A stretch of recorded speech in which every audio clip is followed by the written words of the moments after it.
Hello. So I'm going to be creating a guide to Elden Ring. The idea of this guide is to get you as strong as possible without fighting any invaders, any bosses, or completing any dungeons. Now I'm going to be looting some dungeons, but I'm not going to complete any of them. I'm not going to do the final boss of them. And yeah, so the idea is just to get as strong as possible as soon as possible. Now there's my ideal build is an arcane build, which is why I'm going to do the bandit class. The bandit class is it has the highest arcane stat to start with. I think arcane stats arcane is the best damage stat in the game. The reason why I say that is because you have the most diversity in options of what to play with, because every weapon that scales with arcane naturally is a different weapon type. So you get a large variety of options. And then on top of that, there are talismans in the game that give you plus a certain number, three or five, to every stat of a certain type. So like, for example, you can get the Radagon soreseal, which gives you +5 to strength, dex, vitality, and endurance. And so you can meet those minimum stat requirements for a lot of items just by having the talisman equipped.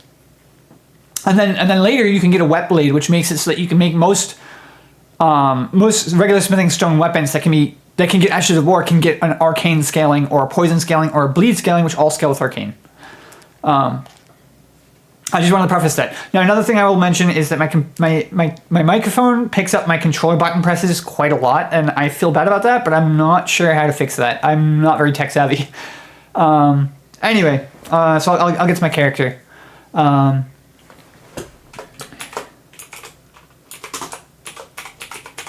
right, she's gonna be Sergeant Ducky. Okay, so then starting gifts, I prefer the Lens Between Rune. Everything else is you can get elsewhere. I mean, Amber Medallions, you can get it for cheap in Weeping Peninsula.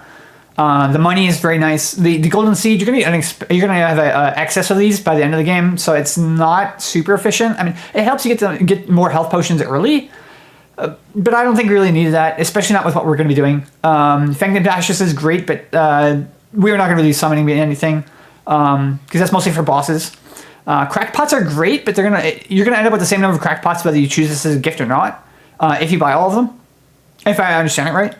Sunsword Key, you're gonna get an access to those. Bewitching Branch is great, but you're not gonna use it early on. I mean, there's a couple dungeons that you use it on early on, but it's not that important. Boiled Prawn, great defense, but not needed. And then Shabiri as well is mostly for co-op or if you want to have a summon that fights for you, so that you can be the aggro. All right. Anyway. I will start with Aristocrat. I'm gonna change some of these some of her looks. All right, let's see.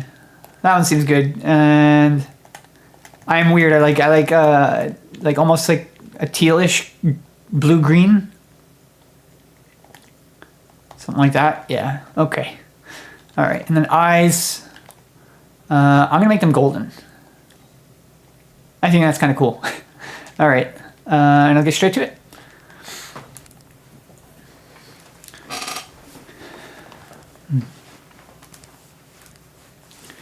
Yeah, so like I just find arcane builds to be like so interesting because you have a higher chance of getting items dropping, especially rare items. And something weird that I have noticed with when I do these builds where I get super strong right at the start of the game, I have noticed that I get higher item drops even before I start leveling arcane. Like I go through the whole process without leveling up at all, at least not until the end where I want to get.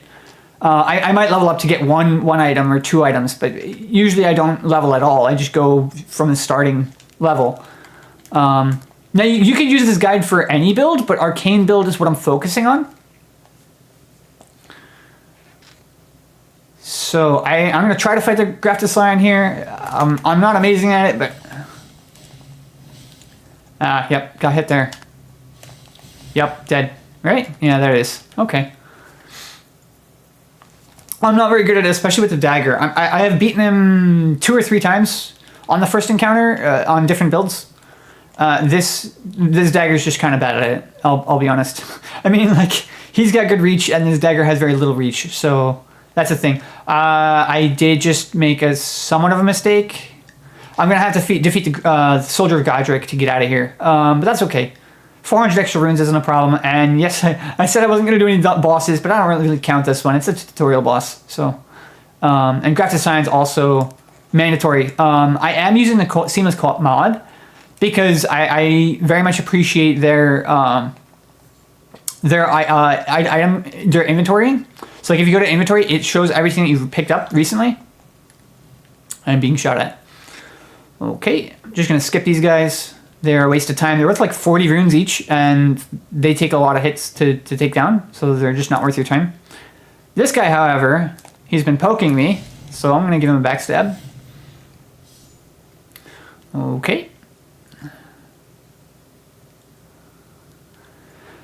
Yeah, so one of the items I'm going to get fairly early on is called the Regalia of Eocade. Now, you're not supposed to get that item until you go to Caelid and you go through a specific dungeon, but there's a way to get it before that. There's a way to just jump and get it. I was actually reading the Textual Life wiki for Elden Ring, and in the wiki, it suggested that you could get it early. No, I don't like that. All right, let's see if I can get a parry here. That'd be good. There it is. Nice and easy. Okay, we get an easy 400 runes. That is the tutorial boss. We could have skipped it. We don't really need the 400 runes. So it's somewhat a mistake, I guess. But you're probably not going to do that section in co-op anyway. If you're playing this with a co-op friend or yeah. I mean, this build is great for even solo if you really just want to be super strong right off the bat. But as the game goes on, you're not gonna outscale the late game or the mid game by too much. I mean, you like, I don't know. I guess you can outscale the mid game, but you're not going to outscale the late game. The scaling just doesn't because there's soft caps on how much a given stat will benefit you. The higher level you are, the less your levels matter after a certain point. All right, so I'm going to grab a bunch of graces. They're not necessarily that important at the moment, but I do like first step because it's close to the dragon fight. I'm not going to be fighting any bosses other than the two I just did, ideally. Yeah, so most people pair dexterity with arcane because a lot of arcane stats have to do with proccing effects, such as poison, bleed, scarlet rot, sleep, and so dexterity makes it hit faster. Your attacks come out quicker, and dexterity weapons often work well with arcane stat. All right, I'm gonna grab the crafting kit from this guy. So I'm spending 300 to 400 we just got. I made a mistake. Hang on. I want to buy daggers with the rest of it. All right. That's good enough. We grabbed the grace here. That's good. Now we're going to get the horse. Obviously, the horse is just fantastic for getting around quickly. It's kind of a waste of time not to get the horse. I mean, unless you're doing a challenge run where you don't get it. But, I don't know. All right. I'll try to parry this guy. So row of fruit were something that I thought was... Oh, I did that wrong. Okay, one more. Okay, that'll do. Sorry, I'm not the best parrier, but I do enjoy it. I have beaten the dual Crucible Knight fight with parrying only, only with parrying riposte. I've done that twice. Beaten the Crucible Knight duo twice with that. Crucible Knights are actually really easy to parry. Yeah. Kukri is very helpful always. You're good at it. Lets you aggro enemies from far away. It lets you stealth past enemies. Does pretty good damage, and it also helps you catch those scarabs that can be very elusive, like the teleporting scarabs.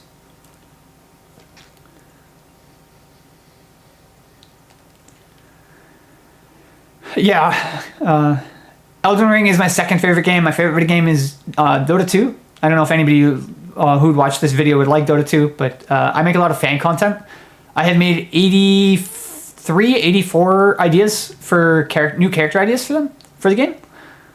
And I actually have a developer contact, but he doesn't exactly make new characters like what I'm trying to do. So that's kind of cool. Oh, I didn't sit at the Grace. I should be sitting there and getting torrent some faster. My mistake. Yeah, I'll try not to waste your time. Skip all the cutscenes. And here we go. I got the seamless co-op items. You're not going to be getting those if you're playing the base game. It's only in the co-op mod. Alright, so I got torrent. Okay, exit out of there. Okay, I'm gonna equip torrent over here. Where is it? Right there. Okay. And then if I go here, I want to equip the daggers, the kukris, and that's good for now. All right, I'm gonna skip this guy. Killed him once. All right, take the map. The map's important. Well, it's just nice.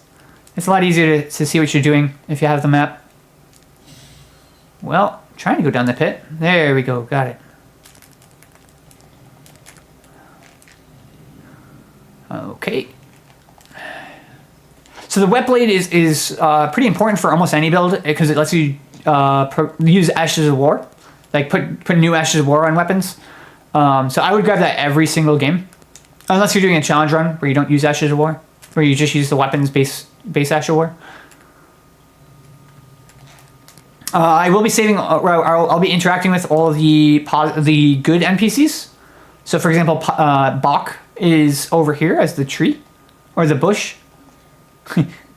He says he's a tree, but he looks like a bush. So yeah, you roll into him, talk to him. He gives you some mushrooms after the second time talking to him. Okay, free mushrooms, and then he'll catch up with you later in a specific cave. It's a very early game big cave. All right. So like I said, I'm going to be doing an arcane build. This Ash of War from this scarab is really good for strength builds, specifically because it amplifies the damage you deal in a single hit by 40%. Okay, don't kill me here. Don't kill me here. Got it. Okay. Whew. Thank you, torrent. Holy moly. All right. He blocked the hit for me. He took the hit for me. I would have been dead right there. All right. So yeah, I used to think that raw fruit were useless until I found out that they actually help you with the golden pickled foulfoots. Because the golden foulfoots grant you increased income. I think it's 30%. And then you can get a talisman that gets you 20%. So you can get 50% more income from everything if you use the two of them. So that's pretty good. Also, if it's raining golden petals, then you get bonus gold from everything from that too. It's always helpful. Yeah, for some reason, when I do these builds where I start early, the item drop rate just goes way high up, even though I'm not leveling up arcane or anything. Like I get that I have a started arcane of 14, but the amount of drops I get does not make sense for that. Oh, right. I also want to get the somber smithing stone up here. There's a scarab that has one. Having extra sombers is helpful. Oh boy. Don't even have my dagger equipped. Ah! So this one does explode when you hit it, when you kill it. So you have to get a little distance. Here's some free money. Okay. All right. So that's what I wanted. Next place I'm going to go is to the Third Church of Marika, but I'm also going to loot some coffins near Kenneth Height. Fastest way there is northeast from the shack here, from the artist shack. Now I'm not going to get the item from the artist shack. It's an incantation scarab that goes on your head. It's a helmet. And it gives you bonus damage from all incantations, if I remember properly. Down here, we got some coffins we can loot, and then to the right, there's a building, and there's Kenneth Height standing on it. Yeah, if you really want to get used to the mechanics of Elden Ring, this build is not too bad. So you can be way stronger than you need to be, where you learn the mechanics, and then as you get further and further into the game, it will get harder, because the scaling just goes that way. So I'm going to talk to Kenneth Height. Why not? He's a good guy. He'll be helpful to you later. He'll give you one of the max out. I think it's an ancient dragon smithing stone, or it's a somber ancient dragon smithing stone. I think it's a regular one. But anyway, yeah, if you progress this quest, he gets you a faith dagger, which is moderately okay. I mean, it's one of the weird items that scales with physical damage from the faith stat, if I understand it right. Yeah, if you find eagles, often you want to kill the eagles because the eagles drop the foulfoots that you can turn into the golden foulfoots or the silver foulfoots. And silver foulfoots increase your discovery, so that means that you'll get better drops from everything. Like you'll get more drops, and rare drops are more common. That's one of the best features of arcane builds. All right, so in here we will grab our first sacred tier, and we'll grab the wondrous physics. I don't know, wondrous physics. I don't know how to say it. The mix drink, your potion. Build a potion. Build your own potion. Yeah, so we will upgrade our flasks. We'll put the health regen on the mixed drink, and then I'm going to show you how to get the Regalia right now. It is easy to mess up, so I may make some mistakes and not do it right the first time. But the idea, I'll show you. I'm going to kill this scarab because Sacred Blade's really good. If you're ever fighting like undead, whether that's zombies or skeletons, actually, well, I don't know if it works on zombies, actually. That's a good point. It works on skeletons for sure. And deathbirds and things. If you use holy damage, anything that's undead will take bonus damage from it. Not so sure if zombies do, actually, but otherwise, almost everything else does that's undead. Especially like revenants, and revenants are nasty. That's one of the nastiest enemies in the game. Yeah, so there's some eagles here. Let's see, did I get a foot? I did not. Okay. Alright, so to do this trick, you have to run right here. You jump as far as you can. And then you have to jump off the horse. Please jump, please jump, please jump. There's the jump. All right, I did it perfect first try. Yeah, so you have to get on the wall. You jump as far to the right as you can, and then you get stuck on the ledges, and then you have to jump off the horse while you're on the ledge. It's a little complicated, but I got a first try. That was pretty good. Yeah, I've had a lot of practice doing that. And the reward is the Regalia of Aocade. Now, this one we don't have the stats to wield it yet because we need more strength, more dex, and more arcane. But it only takes one more arcane stat since we start at 14 and it needs 15. The other two stats we're going to get from the Radagon soreseal, which we'll pick up later. It's a decent weapon. It's not amazing. I mean, some people like the multi-hit talisman for it, and the Godskin swaddling cloth, which makes you heal every time you hit an enemy. Because the Regalia lets you do an Ash of War that repeatedly hits for a very little bit of damage, but it hits very quickly, repeatedly, and it's quite good if you build up damage that way. I haven't used it much past the early game. I find it kind of falls off. But if you're using two of them, like if you have a friend who gets one for you and you get it, that's pretty good. Power stancing them should be decent, I think. I haven't done it myself though, so I don't know for sure how well that scales into late game. All right, I'm gonna grab this mixed drink ingredient thing. It doesn't really matter that much. It's mostly it's a stamina buff, or it's a bonus damage to anything that's charged attack. This scarab right here is Ground Slam. It is I think it's a strength, a heavy based Ash of War, which means it scales with strength more. And then we want to go straight east or west from here. What am I saying? West. All right, and then there's so there's the ruins here. This is what I was looking for. I guess it's not straight west, but close enough. All right, so you want to grab the items here. There's a smithing tier 2 here, and then there's a bear who is guarding a basement here.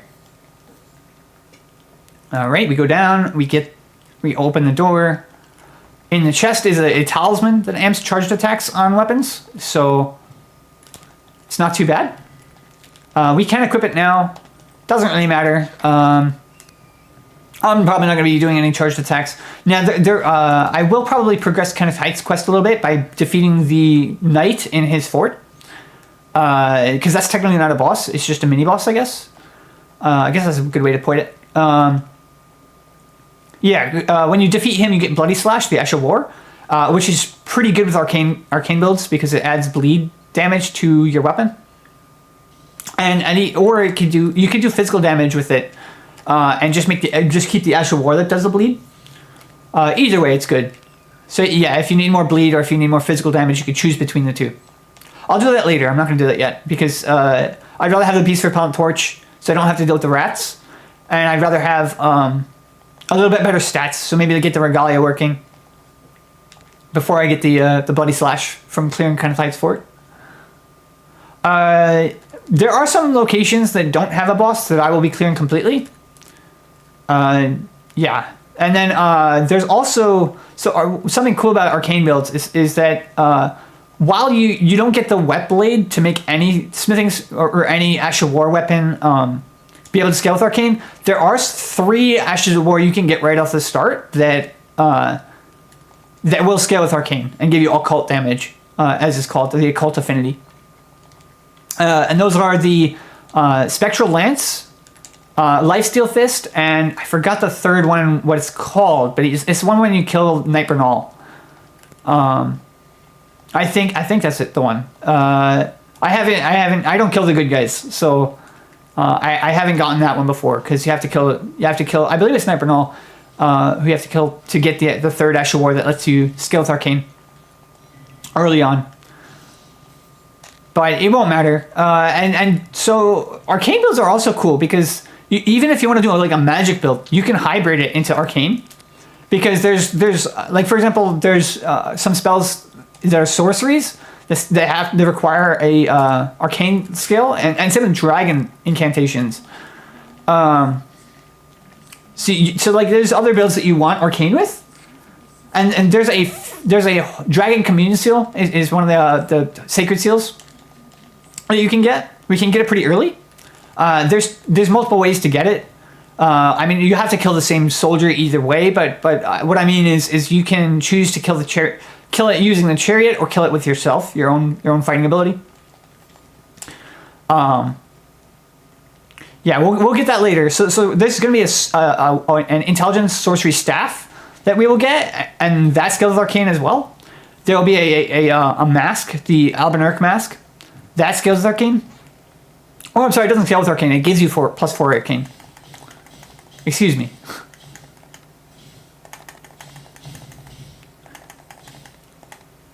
Okay. All right. Yeah, we don't really need that Ash of War. I just like to pick it up. It's mighty shot. So it's good for archery builds. So if you're gonna do like a bow and arrow, that one helps a lot. Potentially. I mean, I don't really do bow builds. I find they're not that good some of the time and really good other times. So it's kind of inconsistent. All right, so I will be grabbing the turtle shield. The great turtle shield. I think that's it. Great turtle shield. Yeah, great turtle shell. Okay. Yeah. So I'm not doing a spell build, so I'm not going to go in the tower to get the memory stone.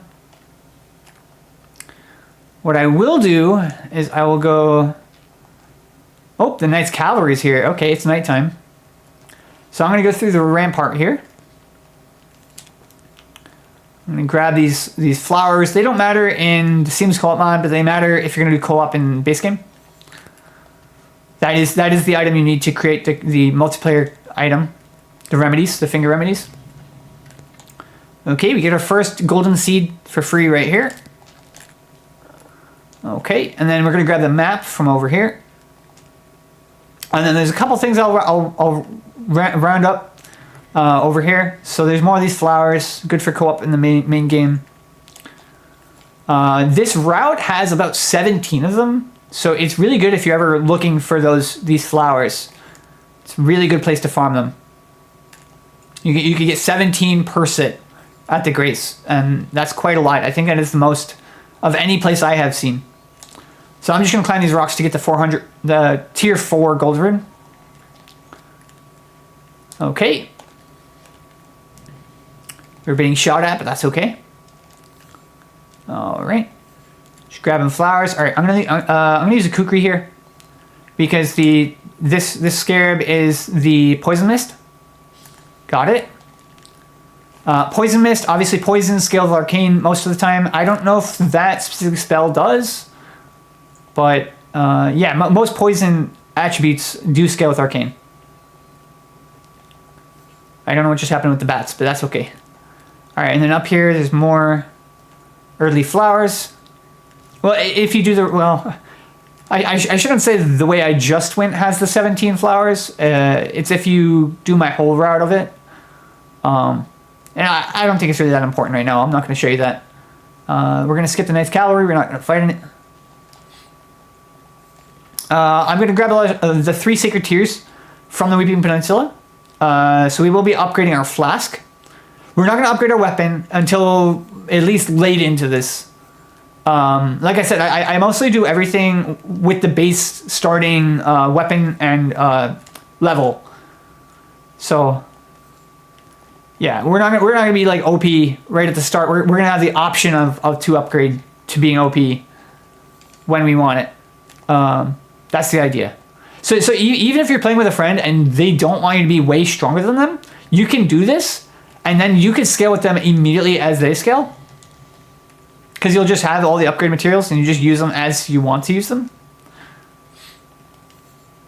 Like if you just get stuck somewhere and you really want to get stronger, you have the option to do so if you do this strategy that I'm doing.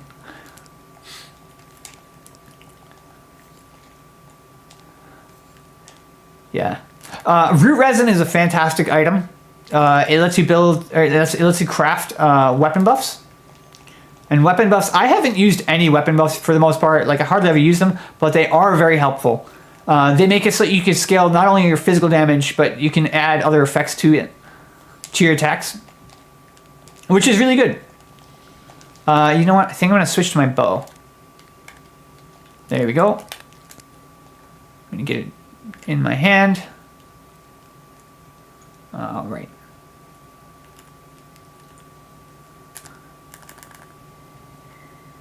Okay. I want to get the scarab. It doesn't really matter. Oof.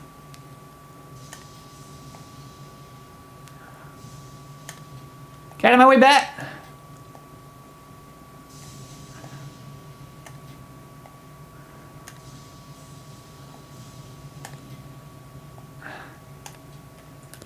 Okay, got it.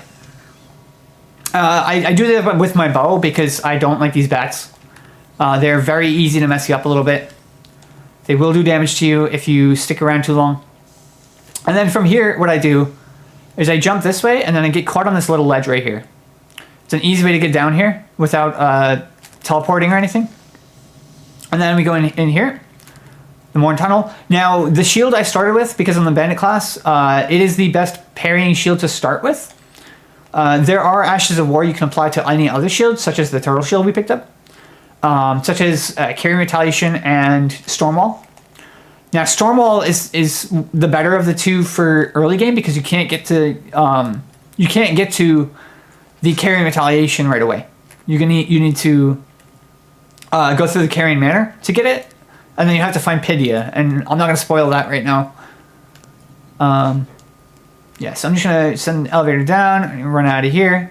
I grab the Grace, getting on my horse. Now, I like to do everything in the Weeping Peninsula in terms of looting first. That's one of the first things I like to do. Because it upgrades your flask a bunch. I think it's, yeah, three times. Yeah, three Sacred Tears and 1 Golden Seed. All of it's very helpful for early game. This route right here has four golden flowers for the early flowers for the co-op item. So this isn't a bad route to take if you want to grab more of those as well.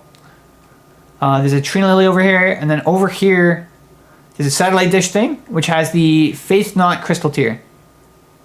When you consume the mixed drink and that's in it, you get +10 to Faith.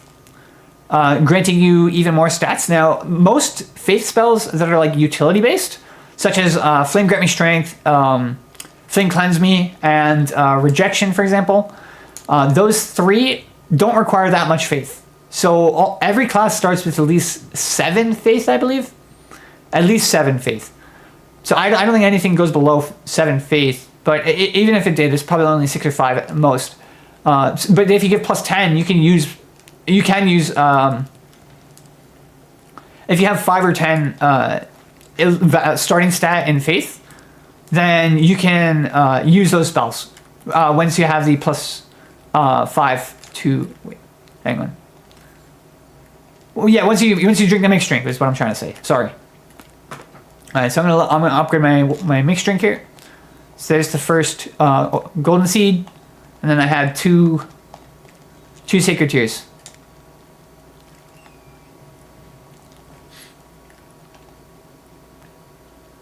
Okay, so straight ahead of us would be the Erdtree Defender and a Catacomb. We'll do that later if you want me to continue past the setup stage. Yeah, so this entire guide is just a setup for the rest of the game. So it starts out pretty easy. So in these ruins right here in front of me, there is a staircase down, and in it there are 2 page hoods, I think it's called. And they guard a very good faith scaling scythe. It has an Ash of War that's pretty useful. It does pretty good damage. Does pretty good impact damage is what I'm trying to say. And it scales with faith. So if you like a faith hybrid build, that's pretty decent.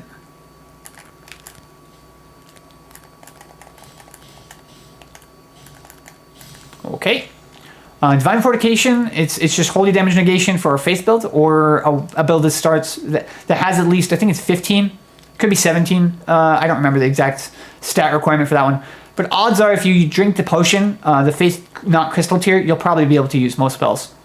Unless it's like a primary faith build stat. So like if it requires like 40 faith, you're not going to start with enough of that just from your flask and talismans. All right, got my 3rd sacred tier here. I'm gonna jump out this window and go north, or west rather. Misspeaking a bit today, my bad. All right, golden row of fruit.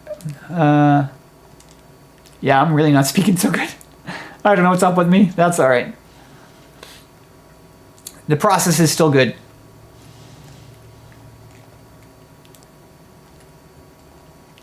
All right, and we have the mixed drink on our quick bar, on our items section.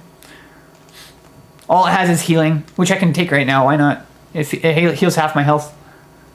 That's what I'm missing, so not too bad. Yeah, so this shack has a merchant who has the earliest place you can get the lantern, and it's for 1,800. So I need to spend 1,500 or consume. All right, let's see. So 1,600 will do it. All right, we'll have 105 left over. So we'll buy the lantern. Stone sword keys are kind of nice later if you ever run out. Smithing tier 2 is very helpful. Lost Ashes War, good for duplicating Ashes of War if you're going to do like a two-handed a power stance build. Zweihander is a great weapon. He has arrows, so you can buy arrows from him. All that's good. I do want to equip the lantern because it's nice to be able to see in dark places. The route I'm doing right now is good for collecting row fruit and golden fireflies. So you want row fruit and golden fireflies so that you can make the golden foulfoots, golden pickled foulfoots, which I mentioned earlier. They increase your income.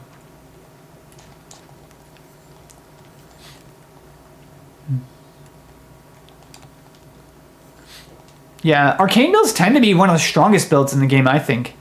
I find them to be very powerful and very versatile in what you can do with them.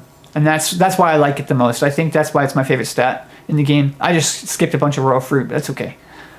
All right, and then over here, if you go in this tower here, it's going to there's a treasure chest that traps you and teleports you somewhere else. I'm not going to go there. It's not that important to go there right now. You do get a talisman out of a chest in where it brings you to. And the talisman lets you heal over time. It's trickle health regen, essentially. It's not that important. I'm not getting it. I hardly ever use it. I have used it before, but not for very long. I found it just doesn't heal you fast enough for it to really be that relevant. Although I had watched someone do a guide to this game and said that it was a decent talisman, so I wasn't sure if we were seeing the same item or whatnot, or maybe it got patched or something, I don't know. Anyway, I'll put some skulls around the map just so you know where some bosses are. So right here's a Deathbird. Here's a Knight's Cavalry. I will put a gem on the places I didn't loot. There's 3 of them here. Okay, and then there's catacombs here. And then we got a bear cave around here. We got the sorcerer. We have the catacombs here, and then the tree boss right about here. And then we have the poison area. We have the Everjail. I think that's mostly everything you fight here. Let's see. Am I missing anything? I don't think so. I think that's all of it. Okay. Anyway, so I can mark the Limgrave as well. So the Everjail here. Got pumpkin heads here. We didn't do Kenneth Height's quest, which not yet. We'll do that later. There's a dragon. A cave here. Cave here. Invader here. All right. Yeah, I just put skulls where the caves are. There's a Deathbird here as well. And then we have the first boss, who's like right here-ish. We've got this Everjail. We have the first cave, the second cave, and the third cave. From my strategy, that's the order I usually do them. There's a Knight's Cavalry here we didn't do. What else? What else? We didn't talk to Blide, so we have to go to the Church of Eleh. I think that's mostly it. I mean, the War Master's Shack, which is like right here, is a boss there. We have an invader over here. Okay, so I'm gonna go to Church of Eleh now for 2 reasons. So now that I have torrent and that I have been to the ruins in the woods, in the Mistwoods, we can do 2 things here at once. So we can talk to Randy the Witch, who calls herself Rhina, but she's actually Randy. She gives you your spirit summoning bell, so you can summon your spirit summons to help you in fighting. All right, so she pixelates. We talk to Kali here, or Kale. All right, we talk about Howling in Mistwoods. He gives you the snap emote, and you can talk to Blide. I'm gonna buy 2 more throwing daggers. All right. So now we'll talk to Blide later. What I will do next is I'll go to the gate front. Now, once you have the horse, this area is a lot easier. If you're walking it, it's harder. It's the horse helps you just run through here, where you don't even have to fight anything.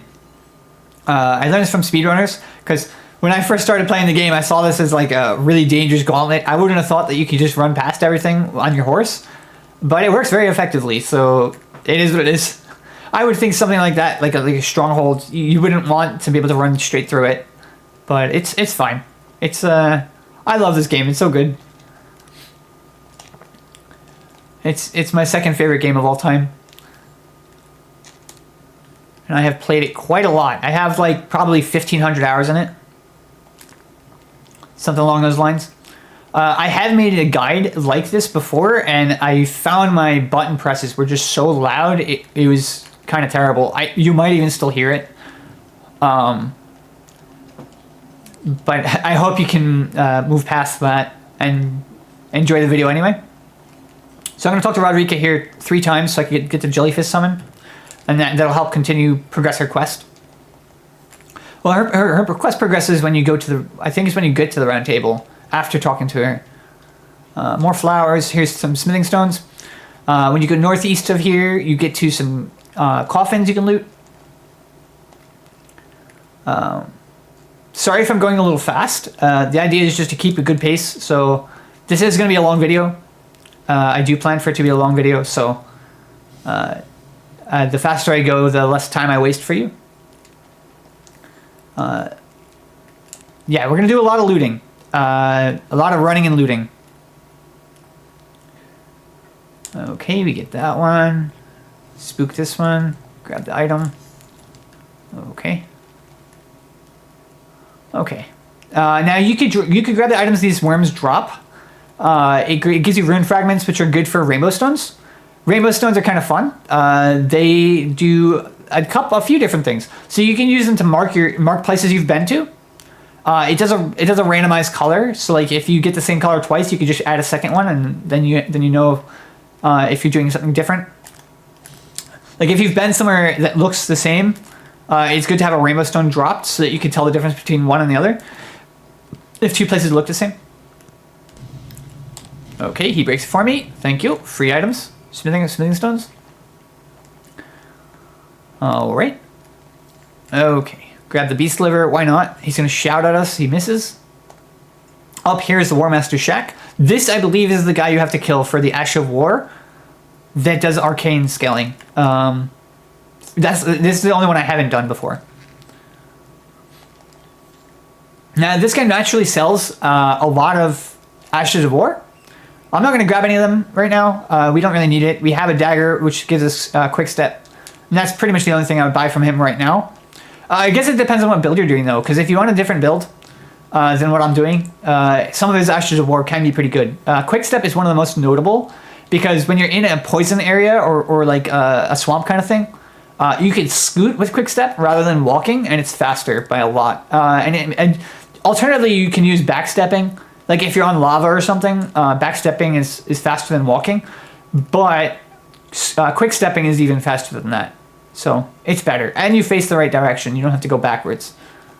So yeah, I just grabbed the strength knot crystal tier. That gives you plus 10 to strength when you put it in the mixed drink and you drink it. Now all of these crystal tiers last 3 minutes when they're the strength, dex, faith, or intelligence upgrades. Okay, we're going to fight this guy because he has an Ash of War called Golden Vow. And Golden Vow gives you plus 15% damage to everything.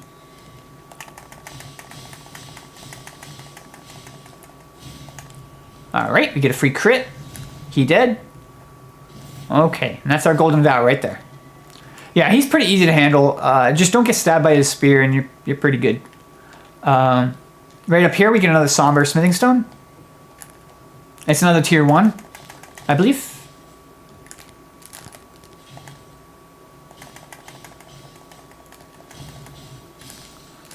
Okay, yep, we got 2 tier 1s now. So we could be upgrading our Regalia.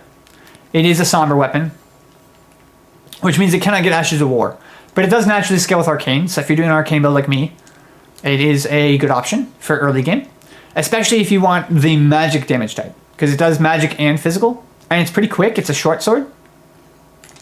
Having it this early is pretty nice, I think. The lance. Now, the lance is an interesting item, too. Because this is one you can add the spectral lance Ash of War to. And that Ash of War gives you arcane scaling for physical damage really early as well. Now, we're not going to get it until much later in this guide. But I will be showing you how to get that item. Or that Ash of War. Alright. I'm going to grab the grace here, or at least open the door. There is a talisman around the corner we're going to grab because it's the horseback talisman, which lets you do more damage when you're riding on your horse. It is fantastic for the DLC. I hardly ever fight on my horse, but it is good to be able to with bonus damage and everything. I think it's 15% bonus damage while on the horse, which is pretty good. I know the forge golems in the DLC are very strong. They have like an absurd amount of health. I'm getting shot by arrows. I apologize if you hear my text messages. I'm getting alerts. I'm just going to check what they are. Okay. Okay. Alright, so there's a golem right here we could fight, but we don't really have a strike damage weapon, so we're probably not going to knock them down so easy. And they're weak to crits. So if you knock them down and you crit them, they take way more damage than they normally would. That works with any kind of critting build. Like, for example, I have done a strength-based critting build where you use a hammer, most of your fighting style, and then you just try to either parry or you stance break enemies and you crit them. It works pretty good, I think, so far anyway. I very much like the parry system in this game. I kind of wish there were some other options for it, like maybe make it so that, like, you can parry harder to parry attacks with the higher strength stat you have, or it comes out faster if you have the higher dex, or it lasts longer with my higher dex. Okay. So I'm going to help Alexander here. Just want to get him out of the hole here. That should do it. One more. 2. There it is. Okay. Alright, so we get some exalted flesh for that. That's a physical damage buff if you consume it. Alright. So we jump off the ledge. There's a grace right here. Now this grace is one of the closest ones to a dungeon below, or a cave rather. I don't recommend fighting these pumpkin heads. There's no need. I mean, they're a little bit hard to fight. They're not that bad. If you get a hang of them, they get pretty easy. It's not too hard to dodge them. Some regular smithing stones right there. I pick them up on the way. You could get another crackpot from this guy, but I'm not going to do that right now. You can get 3 crackpots from Kali in the Church of Eleh as well. Most people know that though. Over here we got D, the Hunter of Death. He warns you about the Tibia Mariner down the road. So he just tells you don't go down the road because there's the Tibia Mariner. He's a ghost, an undead. So holy damage should do bonus damage to these ships here, if I understand it right. Grab the grace here so we can come back and do the ghost ship, the Tibia Mariner, but we're skipping it for now. So I'm just gonna loot the area. I'm not gonna fight anything. That is the idea for most of this guide, is just looting instead of fighting anything. There's a couple enemies I might fight, but generally I don't have any trouble with it, doing it right from the start of the game. Granted, I have beaten this game a few times now. Probably about 5 times now. I very much enjoy this game though. It's fantastic. Like I said, it's my second favorite. Second only to Dota 2. And honestly, I don't know. I kind of want to. I want to make my own changes to Dota 2. I mean, a lot of people would. It's understandable. All right, lots of turtles. And here we get the turtle talisman. Oh, and we're getting this bonus money from everything. Okay, turtle talisman is better than this one. Yeah, so the lance talisman is for horseback damage. Green turtle talisman gives you stamina recovery. And then we had the charged attacks bonus ash talisman on. Alright, so got that. It would be a good time to fight things because there's golden petals in the air, but I'm not going to do that. I would like to, but I'm not going to do that because it's not reliable. You're not going to have this in your build, so it won't be consistent, and I don't really want to fight anything anyway. So there's a church up on the hill here, straight ahead of me. It does not have a sacred tier, but it does have some crafting recipes. And if you go in the front door of it, you will get invaded. You will have an invader there. But if you go around the side, it will not invade you. So you can skip the invasion if you go this way.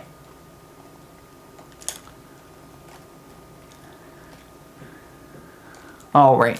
So right here, we got 2 crafting books. And we grab the grace. And then we're going to go out the east side door. The southeast, or it's not a door, it's a big opening.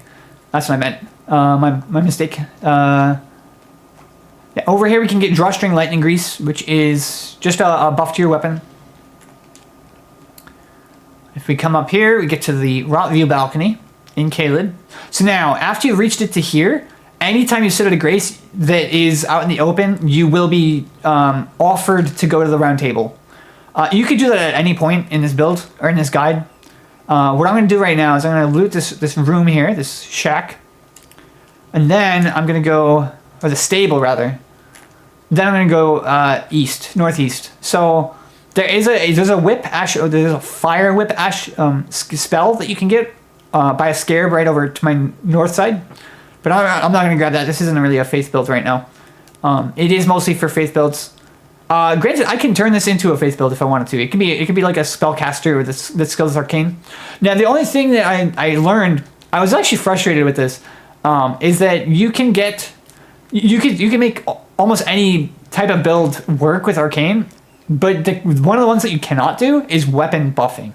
So, like, if you're trying to buff your weapon with spells, That's actually what I mean. I don't mean consumables will work with arcane, but spells do not. So like when you use the Dragon Communion Seal, for example, which makes your your faith incantations scale with arcane, it will not factor in the arcane portion of that scaling if you're using a magic buff. So like for example, Electrify Armament is one that you can get.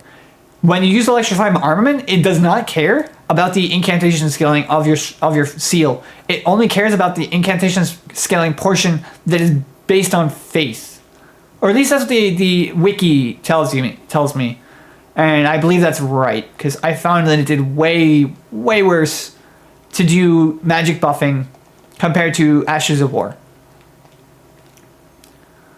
The only difference that I see is that buffing your weapon with a spell works when you maximize your physical damage as well. So like if you put an Ash of War or an affinity on, if you put an affinity that scales with your stats, so if it's heavy it'd be strength, or if it's dex it would be keen. So if you do that, you can still buff with magic even though your weapon is already getting an affinity. That's different. Alright, so I want to buy the Beast Repellent Torch here for 1200. And I have 300, so I want like an 800 here. Right, then I'm 100 off. Oops. Alright, so then I do a 200. Then I purchase the Beast Repellent Torch. Now you can get the Ritual Pot now if you wanted to.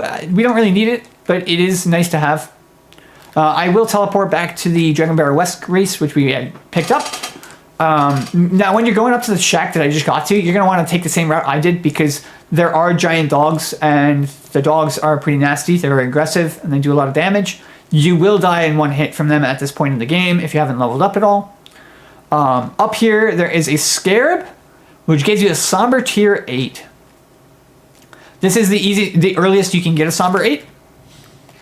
There aren't a lot of other places to get a Somber 8 this early on. It's going to be a while before you get a second one. So this one will explode when you kill it. That's another thing to be wary of. It does take a lot of hits. Sometimes I chase it off a cliff and that works better than just attacking it. But I'll just try to make this as quick as possible.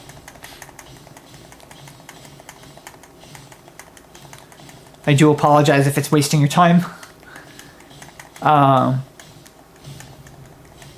do plan on going to the Divine Tower of Caelid right in front of us. Alright, so it's dead. We got the 8. Okay. So now, we are not going to do this dungeon, but we're going to loot a little bit. So there's only like 3 or 4 items that you want to grab from the inside. Well, actually, I think it's only like 2. Alright, so I'm going to jump, grab this stone sword key, avoid the spear guy. He will chase you. He will follow you.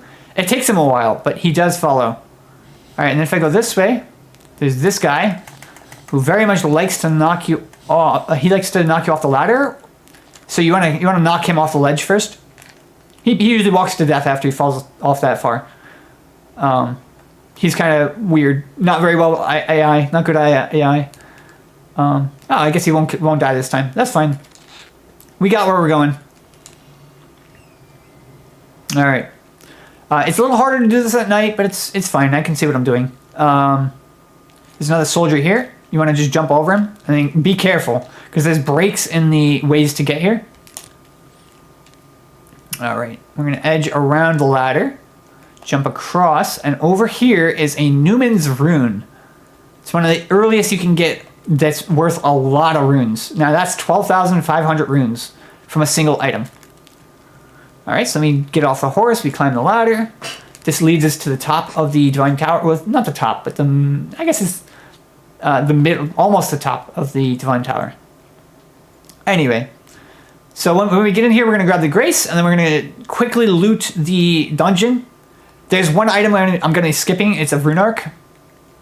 I'll tell you where it is when I get there. All right.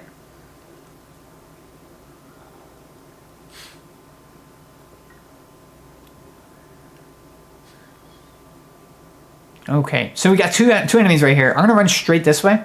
Fall onto the platform here, and I'm going to run around the corner. Alright. So then from here, I'm going to jump and land on this broken bridge piece, or tower structure. Then we fall carefully here, and then behind us is a golden 12. All right, and then from here, I'm gonna walk straight this way onto the sconce. I'm gonna jump back to get here, and then I'm gonna drop again. Now, I'm gonna drop just by walking towards this wall, and that is a safe way to do it. Now, if you want the rune arc, you have to go this way. You have to get past the soldier and into the cage, and then you go up the cage, and then it'll bring you to a ladder that is a shortcut to get back to where you're going. And then when you go back down the ladder, there's a fire monk guarding a rune arc item. But I'm not going to do that right now. I am not strong enough to fight the fire monk, and I don't really want to fight the soldier there either. I have been able to get past him without even killing him, but yeah. But if you want to get down the fast way, you just drop right here. You just drop right here, and you land on here. It doesn't give you any fall damage, and you go down the elevator. And that'll get you to the bottom, Grace. So you don't have to do this dungeon again if you don't want to. But if you want the rune arc, definitely go through the dungeon the normal way. Okay, got the Grace. Alright, and now I go back to the Grace Dragonbarrow West.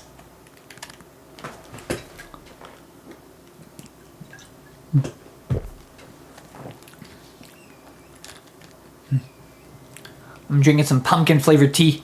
It's pretty good. It's the fall that I'm in right now, making this guide.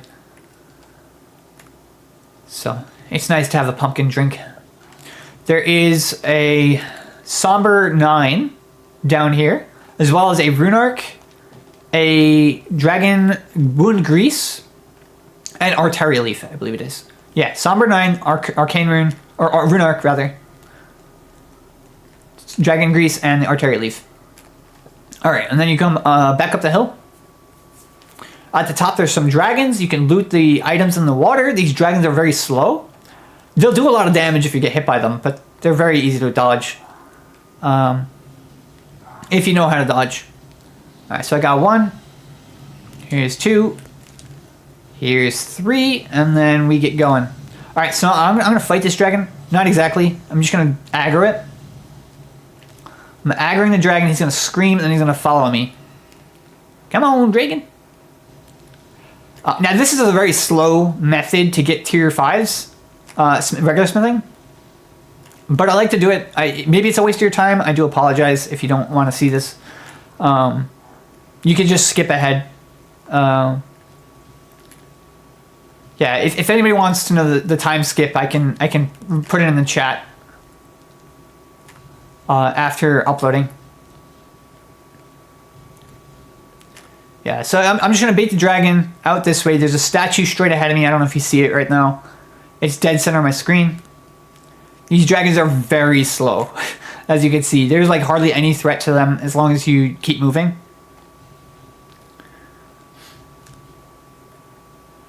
Okay, so this is the statue we want broken. Just got to wait for the dragon. If he even touches it, it breaks. And there's a skull right here. Let's grab the skull. Okay. Alright, he's going to chase at me. There it is. It's broken. Just going to loot it and then run. Okay, got the 3s. 3 tier 5s. And then we run away towards the southeast.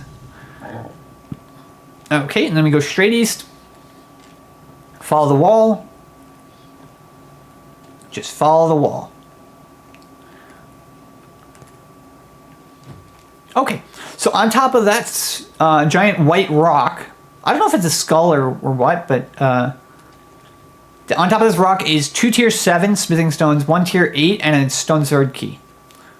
So we will be grabbing all of that. All of it is useful. There's the first 7. Here's the second 7. Here's a stone sword key and then an 8. Okay. Now, I'm going to jump down this spirit spring. Yes, I know it's interesting. It's so cool to see the spirit springs that you can jump on them and they make you take no fall damage. I think that's just an awesome mechanic. Some people don't know that you can jump back down on them. Some people think you can only use them to get up and not down. But that is wrong. Over here, here's a starlight shard. I'm going to put it on the map as a gem. So we can come back for it if we need it, want it later. Okay, over here we get our fourth. Is it a fourth? Oh no, it's a fifth. Our fifth sacred tier. And we have Millicent here. I'm not gonna sit at the Grace. I could, but I don't really want to go to the round table yet. That's really the only reason. Millicent is there. You're gonna want to do her quest, or you probably do. I like to do her quest. I actually haven't finished her quest yet on any of my characters, even though I beat the game. I don't know why I keep forgetting about her.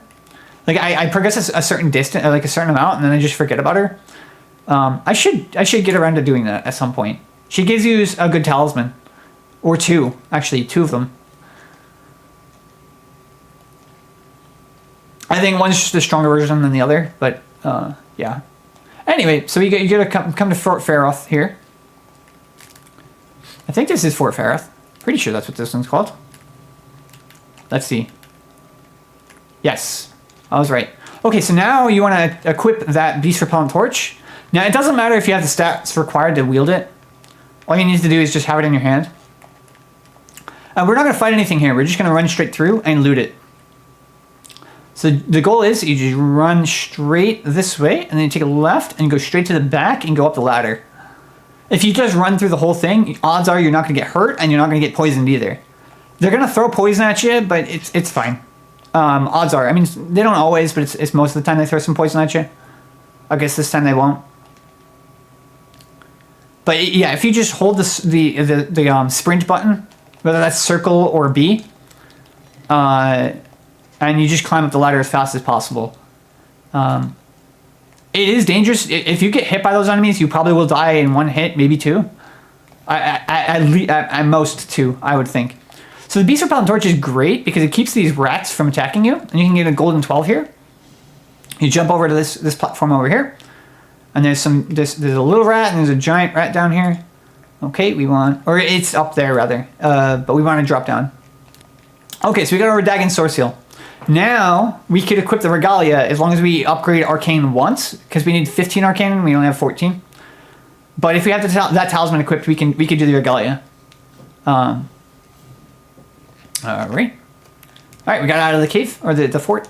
Now we are gonna go. I think I'm gonna get enough distance where they de-aggro, and then I'm gonna teleport because I don't have to be here anymore. I mean, I could go get the Lens Rise, which is the tower off in the distance behind this tree. And there's also some coffins there. Yeah, we'll loot it. Why not? I don't really want to spoil all the towers. We don't really need them right now. If you're doing a magic character, you're gonna want every memory stone you can get your hands on. Generally, I mean, unless you know what you're doing and you really would just want to use a few spells. I like to have versatility and lots of utility, so I like to have a lot of spell slots. So up here we got some coffins. We got Lens Rise right ahead of us. I'm gonna skip it. I'm not gonna get the memory stone from it. All right. Okay, some money. More money. This one, and then there's one more on the corner over here. Okay, let me just jump down onto the Spirit Spring, and then we go to the Grace. We grab it, and then we teleport. Okay. All right, next thing I want to do is I'm going to go back to the raw view balcony. I'm going to drink some tea. And I'm going to go the other direction, southwest. Now, in the shack is preserving boluses. They are your cure for scarlet rot, which is that's the nasty kind of poison. Very helpful to have those. Although Flame Cleanse Me, the spell, requires only 12 faith, and it cures poison and scarlet rot, which is fantastic. I use that on every character pretty much. I don't think there's any characters I have made that I did not use that spell to get through the Lake of Rot, for example. We're going to do this cave later. It's one that has two graces in it. There's one at the beginning and one at the end. The one at the end, actually, it's where you progress Alexander Warrior Jar's quest, and it's also a grace right outside the boss room. So it's a good area to get to. Okay, so right here there's a scarab that's invisible. We will handle that later if we want it. When I have the Hoarfrost Stomp Ash of War, because I don't really want to try to hit that thing for, you know, wasting your time. If I just get the hoarfrost stomp Astral War, we can get it pretty easy. So I'm going to go up to this one. I'm trying to think of what name. This is a fort. Is it Fort Geal North? I should know the name of this fort. I go here all the time. All right, so this guy is just kind of in the way. This dagger bleeds him very easy. That is one of the few enemies I will fight. We don't really even have to. I suppose I could have skipped him. Right there, I got Flame Grant Me Strength. Now, Flame Grant Me Strength, you'd think it's a faith spell, and it is. It requires, I believe, 15. Yeah, it requires 15 faith to use, and it adds 20% physical and 20% fire damage amp to your weapons and attacks. So it's very, very powerful and very helpful. 20% damage amp is just huge for any class. I mean, unless you're not doing any physical or fire. We do often get like magic rain from the knight out there, but I'm not getting it right now. That's kind of interesting. All right, that beast down there doesn't care about the beast repellent torch. It's a little bit weird. He's a lion. Why doesn't he care about beast repellent? But that's okay. The bigger enemies tend not to care. Okay, so I'm gonna come up here. I'm gonna aggro both these knights. I'm not even gonna try to get the soldier in here. Let's see, can I get them all? I'm just gonna run. Bait them all out this way, is the idea. Come on. All right, we bait them out over here as far as we can. That's only 2. Where's the third guy? Where's the third guy? All right, if you want the Qatar, it is below us in the dungeon down below. You know what? I'm just gonna do it. I'm gonna show you. So he's gonna fall. That's great. Okay, so I'm gonna go down here. We get some free mushrooms.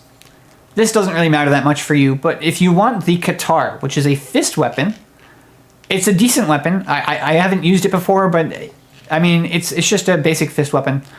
I see we have the big knight in there too. I might want to, I don't know. I guess I could just try to speed loot. Okay. Come on in. Oh, hello. I'm sorry I died. I'm sorry. I just wanted to show you how to get the Qatar, and I kind of aggroed the 3 knights in a bad way. If I'm going to show you the Qatar, I'll redo that. I'll just the Strike America is even faster. That's good. I apologize for dying. I'm not exactly an expert at playing the game, but I do know the theory, and I do know a lot of techniques and things. A lot of them I picked up from watching speedrunners. Oh. Okay. Yeah, I mean, there's plenty of strats that I haven't done. Like for example, there's a bunch of bosses you can cheese. Like you could just exploit some environmental things to insta kill them. For example, making them fall off cliffs. Yeah. So right here, I'm gonna try to aggro just these 2 knights. This one, and then I get a dodge. Oh boy. And then I run and jump, get the money, and then I'm gonna fall again. All right, so in here you get the Qatar. It is a fist weapon. It does okay, I guess. It's not the ideal one for this build, for this arcane build that I'm doing, but it's decent from what I understand. There's a free rune arc here. Killing this lion is very good for strength builds. You get a Ash of War called the Lion's Claw. It makes you do a front flip, and you slam on the second when you return back to facing upright. It does a lot of damage. It does a lot of impact. It's very powerful. It's also cool looking. All right, so I'm just gonna kick this guy off the cliff again. Ooh, maybe not. Maybe not. Still knocked him down. Doesn't matter now. All right, let's see. Let's get all of them out this way. That's the idea. I'll drink my potion here. Get my health back. All right, get ready, and then we gotta run. Gotta get past all of them. Nice. Okay, so now we want to loot this chest over here. It gives us a talisman that grants us +5 strength. We don't want that yet, but it can be helpful for strength builds or builds that you want to use a strength weapon on, or a weapon that has a strength stat requirement. Okay, we have just under 3,000 runes. Not too bad. We're not going to use it for a while. All right, so we're going to take this portal here. I am ignoring all those soldiers down there. They're not going to climb fast enough to catch us. But do make sure you aggro them as far away as possible before you go and loot the chest and teleport. Because they can kill you very easily. Okay. And then from here, I feel a little bad. I feel bad for like dying on this guide, but it's probably going to happen more anyway. I'm not an expert at like performance, but I do know the strategy a lot.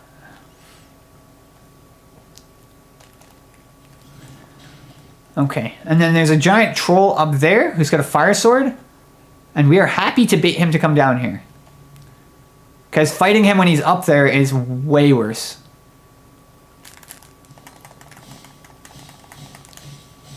Okay, he falls. Okay, right here's a smithing 6. Okay, we climb back up. We have 3,000 now. Yeah, so after this run, you should be around level 40 if you consume all of your all of your runes. And then you should have a plus 17 weapon of regular smithing and a plus 6 weapon of somber. But all you need to get to plus 9 of somber is the tier 7 somber smithing stone, which there's several ways to get it. I find the easiest one is probably killing the Godskin Noble. Okay. Over here we have another fire Ash of War. Now this scarab is very notoriously very hard to kill without it falling the wrong way. There we go. Okay. Yeah, this scarab is hard to catch sometimes. It drops off the ledge, but it lands on a lower ledge that you can't land on. Oop, and we dodge the bat in time. Beautiful. All right, and then we climb up the ladder. All right, so that's an Ash of War that adds fire damage to your weapon. You can choose between if it's scaled with fire or if it's scaled or strength or faith. So yeah, you can just keep the Ash of War and keep physical damage, so you have like a fire AOE spell, or you can add the fire affinity to your weapon, scaling with strength or faith, as I was trying to say. All right, down here there's a dog, which the beast repellent torch is great for. Right now, we don't really care about the lantern that we picked up earlier because we have the beast repellent torch out. I will open this door just in case I mess up. I doubt I'll mess up, but it happens sometimes. All right, so I'm going to skip this guy. So right here, I do a little bit of a tricky thing. I just jump on this talisman, on the blood summoning pool statue, and then you just jump the wall. It's a shortcut. It's a good shortcut. I came up with that one on my own. I believe I came up with that one. Anyway. It works. You get a golden 6 from in that deck there. And then you come on past these guys. Okay. A barrel fell on us. Okay, so we're going to try to get past all these flamethrowers without getting hit. If we can. Okay. Usually I get past there without getting hit. I do apologize. I should have waited. I should have been more patient. Now we aren't even close. We have to go through the fort again. I do apologize. Okay. Yeah, what's this fort called? It's called Fort Geal. Yeah, it's Fort Geal. Okay, and we're at Fort Geal North Grace. Yeah.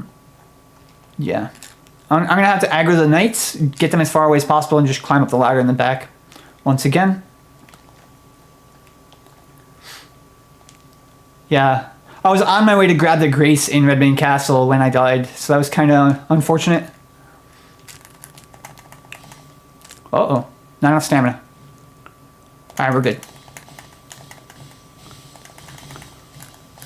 Okay. That magic rain's a danger. Yep. Oh, that's another thing I usually do. So I'm going to equip the soreseal, the Radagon soreseals. Yeah, so we get +5 to strength, dex, vitality, and endurance. Okay. Nope. That'll do. Full health again. Okay. Alright, so now we're going to aggro all the knights here. Come on, come on. You two, come out. Now I run. Okay, let's go. Let's go, let's go. I come over here. And you follow. Come on. There we go. Alright. You just want to bait them far enough out where they can't follow you quickly. You just get past them. Oop, don't get out of the way. Oh my. Red. Okay. Alright, we got it. Now, just climb the ladder as fast as possible, and you are in no danger. Because they even get here, he climbs, but he's slower than you. All you gotta do is just get to the portal, and then you're safe. Alright. Yeah, we got plenty of space on us. Okay, travel to location. I don't know if you noticed, but I picked up a smithing 3 when I went around the back of the tower straight ahead of us when we teleport. So we got the tier 3 and we got the tier 6 out of that area. Okay. Alright. And here you want to get your stamina back before you keep going so that you can jump the barricade there. It saves you some time. Yeah, you have to waste a little bit of time to get your stamina back up so that you end up saving time in the long run. Alright. Okay. And we did open the shortcut, so I will be using that. So the shortcut is when you come over here and you go up the stairs.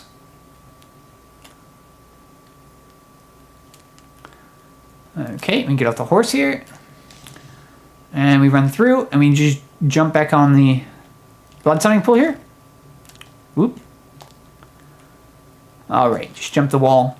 Maybe I make it look easy. I know it's very easy to mess that up, but it's just a light tap to jump and you push forward just slightly. And it'll do the job. Here's my money back, all 3k of it. Alright, I'm going to wait this time. Because I don't want to die stupidly again. Okay. Alright, we're going to grab the Grace. I'm not going to sit at it yet. If I'm going to, just not yet. So that boss right there, it will not be here if you go to Altus Plateau before a certain, once you go to Altus Plateau, it switches to the Radagon Festival.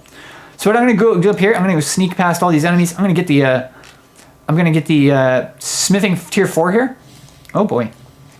I'm going to jump on the barrels here, and I'm going to jump the wall again. Just a shortcut here. Okay, I'm going to heal. That way I don't have to be followed by all the enemies.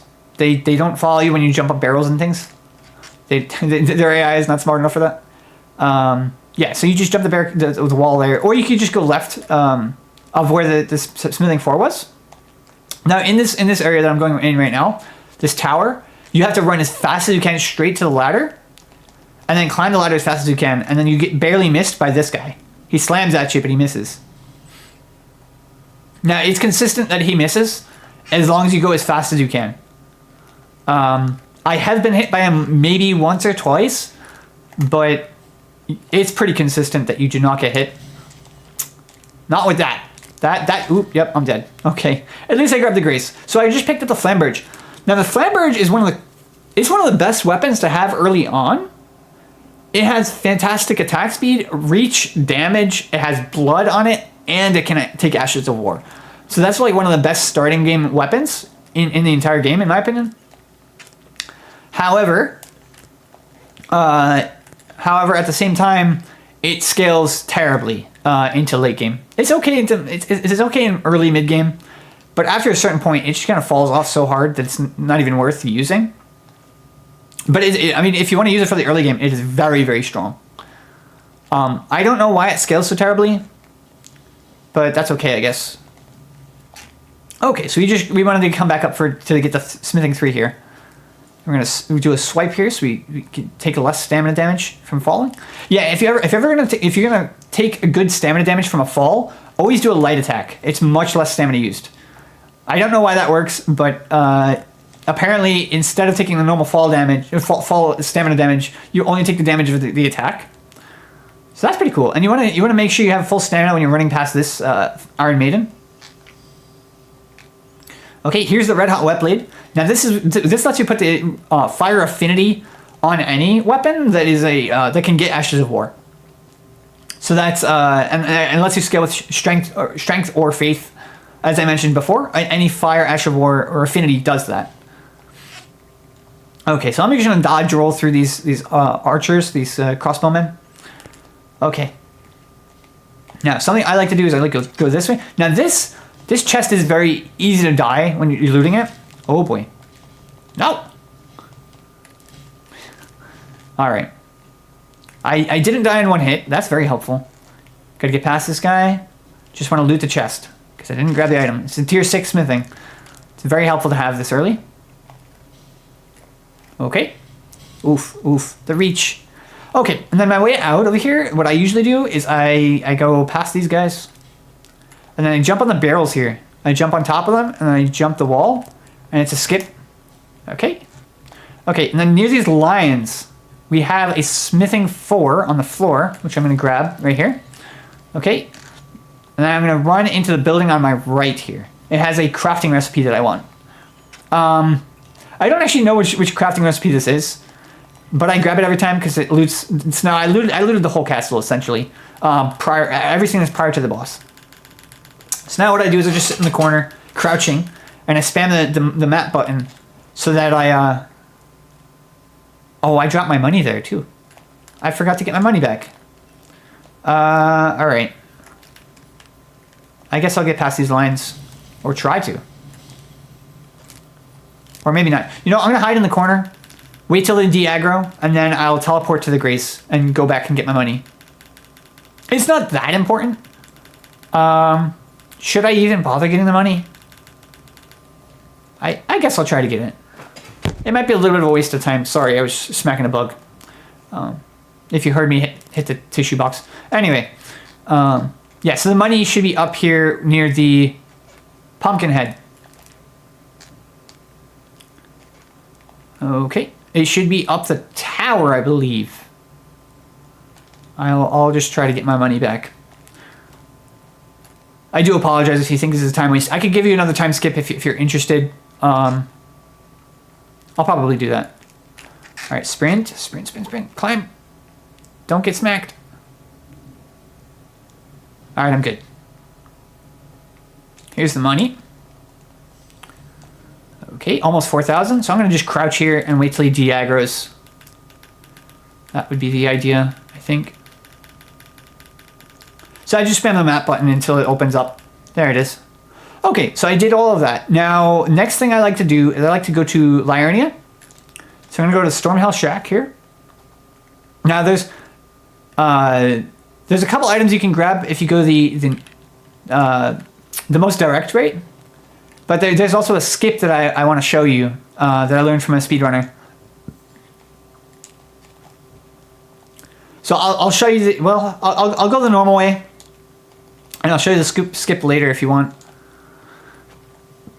Or you know what? Yeah, I'll just loot the item that you'd missed by doing the skip, and then I'll turn around and do the skip. So the item you'd miss is if you follow this broken bridge. Right at the end, there's a item on the top. So there's an item right there on the corpse here. Okay, so I'm not going to go down right there just yet. I'm going to show you the skip that I learned from a speedrunner. So this skip is it's very fast. It saves you a good amount of time. There is a bit of a trick to it though. All right, so it's right here. So your job is to jump from where we are now to over there on that platform.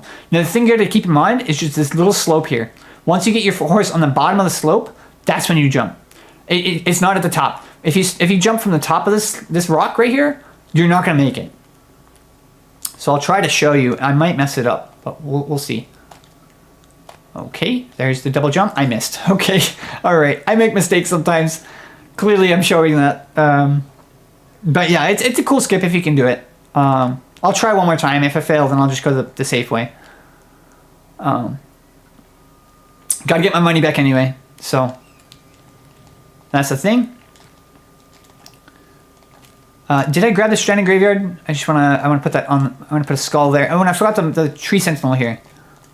All right.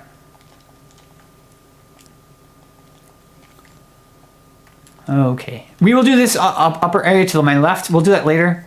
If you want to see me actually do the bosses.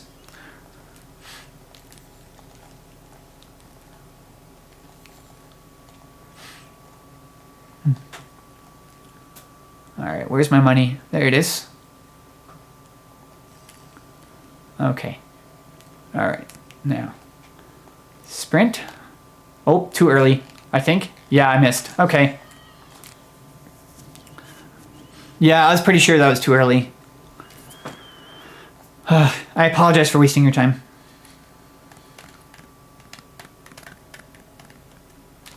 All right, I'm just gonna grab my money and go the safe way because I don't want to keep wasting your time like this. Yeah, it's not an easy skip to do, but it is a very cool one. It saves a lot of time if you're doing a speed run, for example.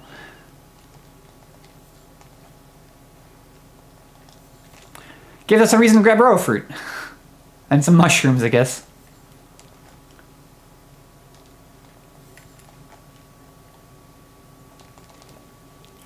All right, I'm gonna stop doing the skip.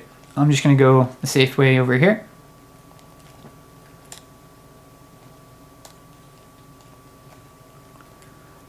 Okay.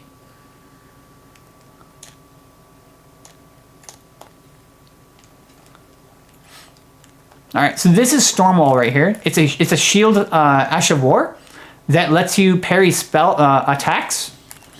It lets you parry attacks, and it also lets you parry normal attacks and ranged attacks, I should say. Like, so if someone's shooting like an arrow at you or a bolt, you can parry those. I actually haven't practiced that at all. So that's interesting. I usually just use it as a better parry, because it actually has a better parry than I believe the buckler. Or it's similar to the buckler if it's not better. I think it had more frames than the buckler did, if I remember right. I like these little hopper guys. They're pretty great. Little hopper animals. They're like little kangaroos. And the wolves don't bother you if you have the beast repellent torch. That's another benefit to it. Over here we're gonna get the another sacred tier. Oop, getting stuck on a tree. Okay, so we'll grab this grace. This is the first one you get right after defeating Godrick. But we took a skip around. All right. Over here, we're going to get 10 runes to Tops, because he's poor and needs some help for money or something. Okay. All right, here's another sacred tier. Talk to Tops. Give him 10 runes. So he can be a sorcery teacher if you want him to be, and he gives you Mage Light, Starlight. You just cast it, gives you light over it, it follows you around. An AoE attack and a small basic attack for sorcerers. So you can get those from him regardless of what class you choose. There's also a skill book or a spell book over there in the graveyard here. Got little deer here too. I like the animals in this game, especially like the goats, the rolling goats. Those are great.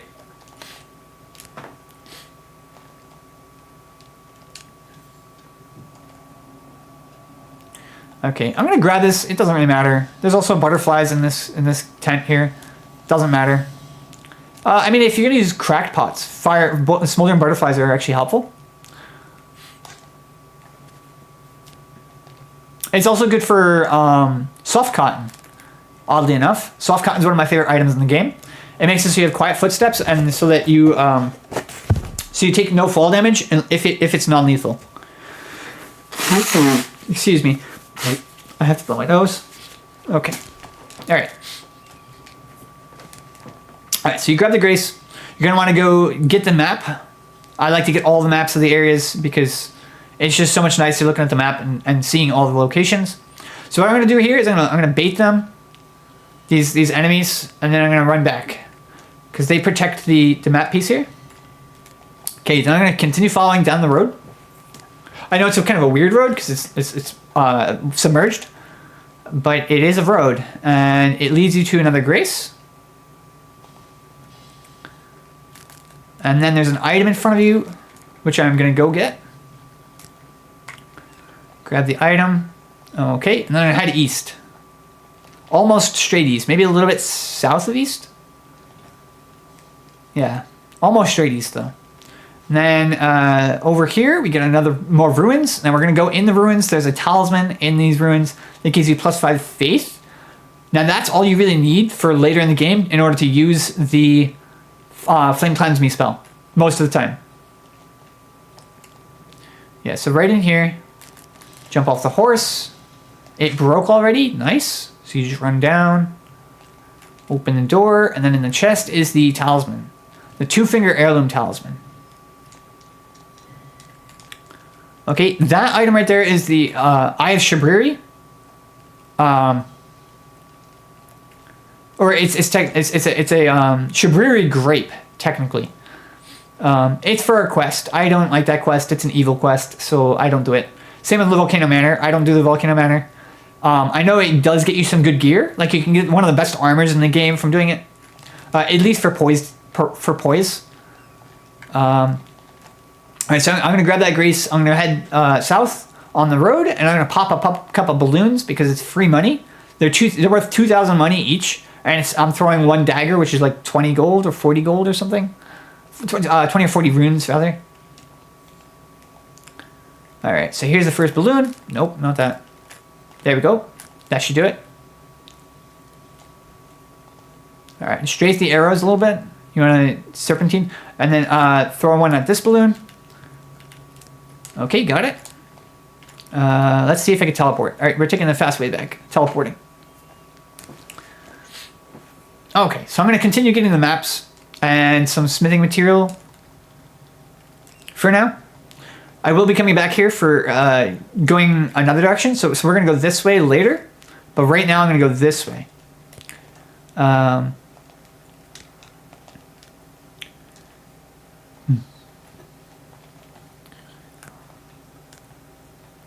All right.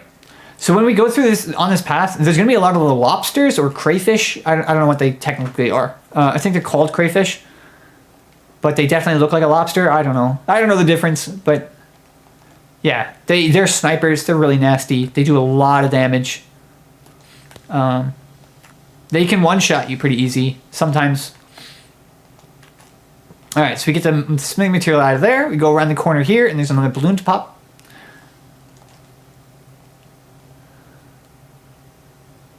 Okay, over here. So you want to be a little careful. You want to head.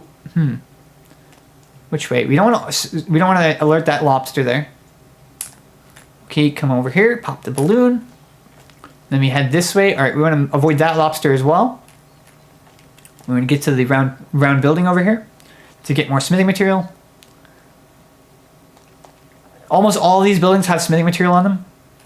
Is that a tree lily? No, it's mushrooms. Okay, so I was just shot at by one of the lobsters. So now what I'm going to do is I'm going to serpentine. I'm going to go zigzags because it makes it so it's harder for them to shoot you. Okay, I still got hit, but it's okay. I'll be all right. I hope. I hope. All right, here's a map. And we got a grace.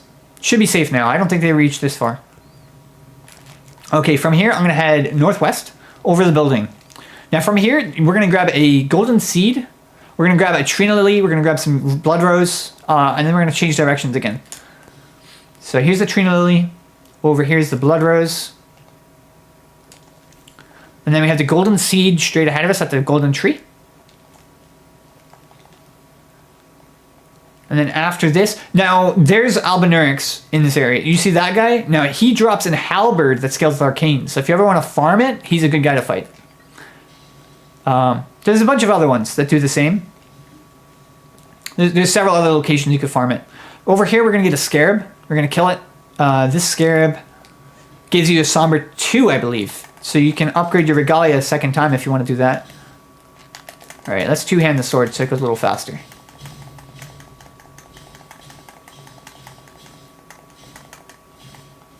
Okay, got the somber 2. Now we're going to head straight to those that like tip the rock formation straight ahead of us to the east. So if you head straight east from here, pretty much, in between the divine tower and the rock formation here is what you want. And you just keep going straight east towards those markers, and you'll find a corpse next to a flower, and the corpse has smithing 3s on it. So you're going to want to grab them here. And then you're going to want to head straight northwest. Straight northwest. And it'll lead you to another round building with more smithing material in it. Okay. And And there it is. I guess it's a little north of northwest, but does the job. Okay, got the 3s. Now we're gonna head straight west, or almost straight west. There's another round building, and that's what we're looking for.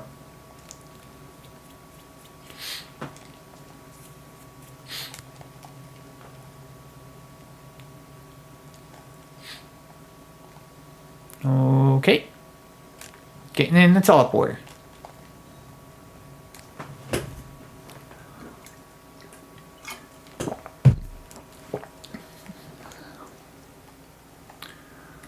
Okay, grab the map. That's mostly what we came for. There's a couple other things to get, but... Alright.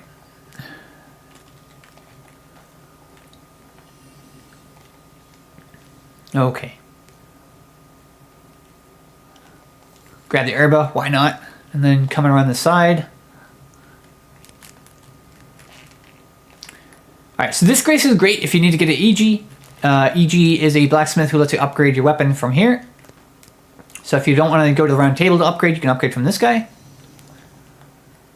Over here, we're going to get some coffins looted, where there's some rats guarding it, so the beast repellent torch is helpful here too. Excuse me.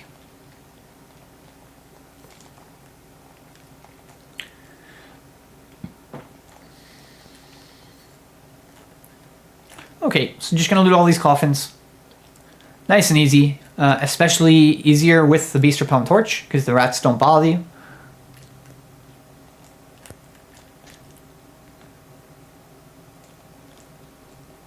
Okay, got it all. Nice. Alright. Next we do is we're gonna get hoarfrost stomp. It's an ash of war that lets you do frost damage buildup. It's one of the weird, it's one of the proccing effects that does not scale with arcane. Alright, gotta heal here.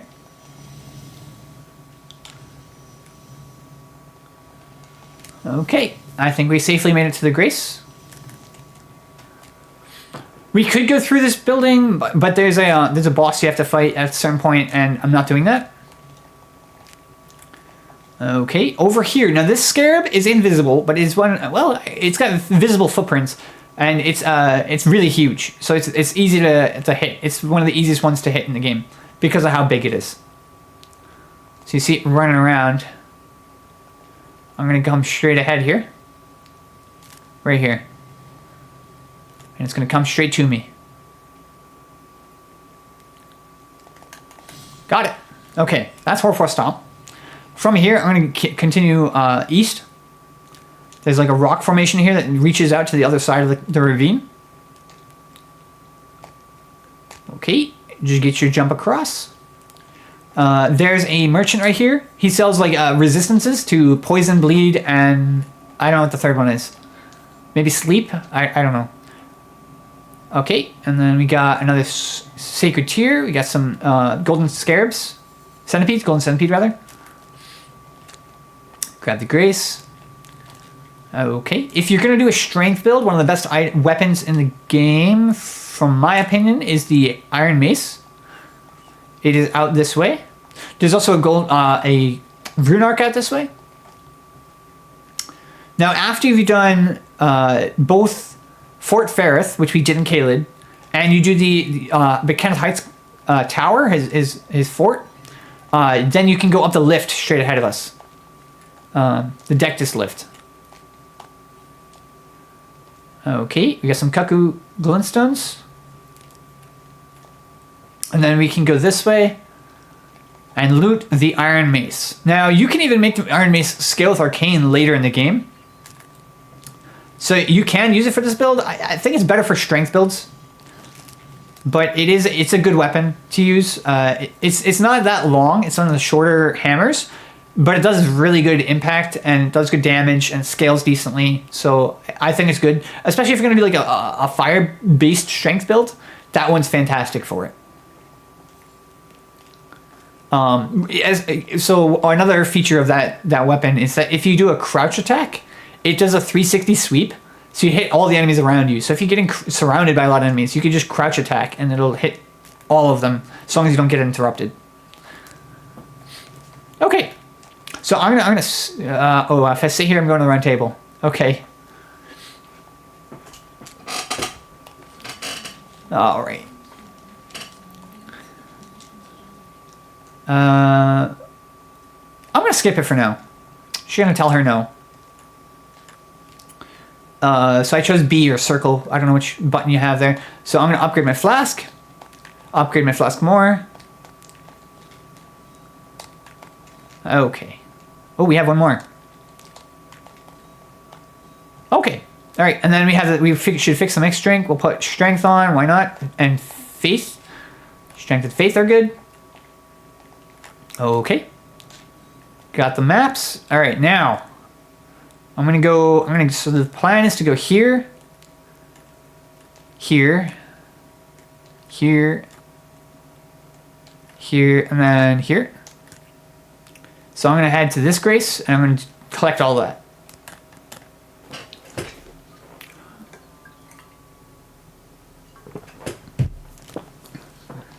All right. So we're going to head towards our markers, but we're going to loot a little bit here. Because there are things to loot, and they are nice to have. So there's a ritual pot right here. I believe there's money right here. Yeah. And then over here, we got some Trina Lilies, Blood Rose, and a Smithing 3. Okay. Blood Rose back here as well. And then we're headed to number 1. This way. So it's northwest. Okay. Northwest leads us to the Scenic Isle. Okay. Alright, so our marker's right here. The grace is right here. We're going to want this grace for later. It's where Patches ends up after you've started his quest. And it's also close to a Deathbird. A Deathbird location. Alright, so we're going to go to number 2. So Deathbirds only come out at night. That's their thing. Same with Knight's Cavalry. There's several bosses that are only night bosses. At least 2. Like there's Deathbirds, Death Rightbirds, and there's Knight's Cavalry that are all nighttime. Don't know if there's any more than that. Getting the Trina Lily, getting the Dexterity Crystal Knot. Get rid of our marker, and then we're going to go to number 3, which is north of us, northeast. It's the Broiled Prawn Shack. So if you're going to do Raya's quest, who is, she's an NPC, she's part of Volcano Manor. She wants you to get a necklace back from this guy. Now, Raya's actually a nice character in the Volcano Manor questline, but the whole questline is kind of evil. You're just killing people who would have helped you. And people that are good, so I skip it. Some people didn't realize you could get to Raya card without doing their quest, and you definitely can. I have done it many times. So I grabbed that, and then I'm heading to number 5 here. I'm going to Serpentine, despite the fact that I have some trees blocking. I think I'm safe. Okay, so I could grab the grace right here, but we don't really need it for anything. It's just, it's a little bit of time waste if I take the grace. Just going to get the marker gone. Alright, now we got two tier 2s here. Smithing Stones. If we want to get Valve the Indomitable, it is out this way. It's an Ash of War, I believe. It's either an Ash of War or a spell. I don't remember. I haven't used it before, but people pick it up that are speedrunning, so I think it's probably pretty decent.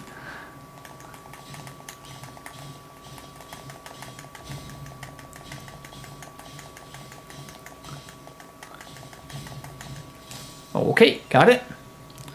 Follow the Indomitable. Okay. Now I'm going to go up this slope straight ahead of me. And it'll lead us to the Albinauric village. So when you start Nefeli's Lou quest, you have to talk to her in Round Table Hold after you've progressed it by defeating Godrick, and she'll end up right here under this bridge. And that's part of progressing her quest line. Right here. So we're gonna grab the grace.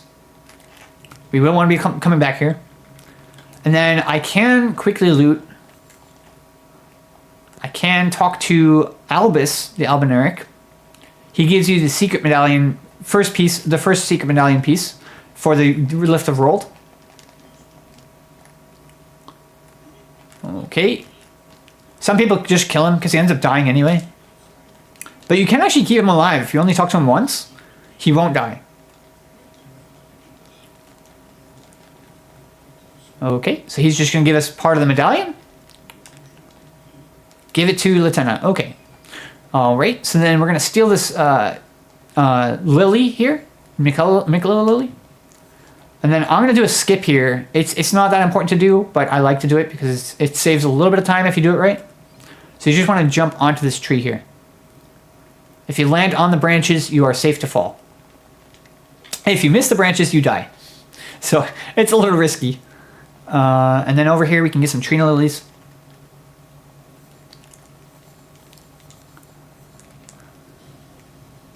Okay, avoid Mr. Krabs. He's not very nice. Just wants the money. Make you lose your money. That's what he's going to do. Okay.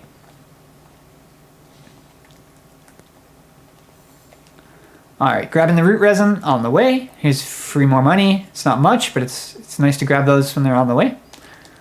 Okay, more root resin. Okay, this one I will reveal because it's pretty obvious on how to do it. It will give me a memory stone. So you just climb up the wall here. When you climb up the wall, you can jump on the roof. And you can climb up the stairs and get the memory stone. I learned that from a speedrunner. Now, I admit, it's so obvious, I really should have thought about doing that. There's another way to get it, to get in this tower, and that's later. We have to be much later in the game to do that. Because we have to progress Tops's quest line, which is part of the school. Alright, so over here we get another balloon to pop. Boom. Okay. Got the runes. Now I run to the round building here. Don't get octopused. Alright, get the smithing stones, and then I'm going to head east. From here, and there is a scarab we're looking for. It's over there. Scarab is on the way that these guys are going. That's not so good, but I'll scare the scarab so it goes towards the structure over here. Yes, go that way. Good. Don't want to fight the Albinaurics if I can avoid it.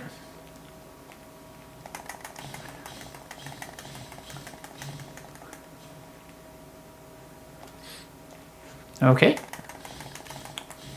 Okay, so that's Bloodflame Blade. Now, Bloodflame Blade is a fantastic faith scaling magic buff. It's also good for arcane builds because it amps fire, or I'm sorry, bleed. It puts bleed on your weapon. The fire aspect is only scaling with faith, but the bleed aspect does not scale, but it adds 40 burn per second for 2 seconds. So it does 80 bleed, and you just refresh the buff every time you hit them. So that they'll be constantly taking bleed damage if you just keep attacking them with that on your weapon. Wow. Almost killed me there. I'm just trying to loot as fast as possible. All these coffins. Got it. Okay, got that one. Got this one. All right, let's just look back and see if I missed any. Yep, I missed one. Got it. Okay. Don't want to be poisoned if I can avoid it. That'd be good. All right, and then we're going to go to the round table over here, the round building over here. I don't have a lot of kukris or daggers, but that's okay. All right, got the smithing stones. Now, I'm going to go west. If I go almost straight west, I think it is, just past this building, there's a grace. I'll grab that, just so if I die, it doesn't reset me so far. Although, I'm probably not going to die. Odds are I'm not, until I get to the next grace. But it's okay. It doesn't take that much extra time to grab this grace. Alright. Okay, and then there's an island straight ahead of me. I don't know if you see that. We're going to go to that, and we can get a somber smithing 2 from it. So that's 2 of them we would have, right? I believe. Let's see. Yeah, we have 2 1s. We have 1 2. Here's our second 2. Got it. Okay, and then you're gonna go towards this dragon. Oh, I just wasted 1. You're gonna go towards this dragon here, and you're just gonna loot what's behind him. Don't try to fight the dragon at this point. I mean, if you really want to, you could, but it would be a tough fight at this point in the game. So I'm just gonna jump on the rocks behind him and get away from him, so he doesn't aggro me anymore. There is a grace out here in these woods, straight ahead of me. I grabbed that one because it is very easy to die doing what I'm going to do right afterwards. Okay, so I'm going to head north from here. And there's another round building with some smithing stones in it. Guarded by these night riders, I call them. I don't know what they're called. So I got some 3s out of that. And then I'm going to head northwest. There's some tree lilies here. And then there's coffins to loot. Now these coffins are protected by bellringer ladies. And it's very easy to die if you get overwhelmed by them. Because there's a lot of them. And they all shoot attacks at you at once. And it can be a little hard to avoid if you're not being careful. Oh. Got that one. Okay. Oh, stuck a little bit. Okay. Oh, okay. That ain't good. Oh, that's not a heal anymore. That's a heal. Okay.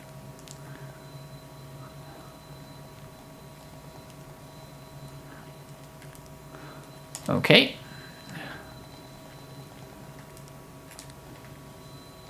Okay, I think I got them all. Alright. I got more kukris from behind the dragon. There is a balloon to pop here. Okay, there's a balloon to pop over here.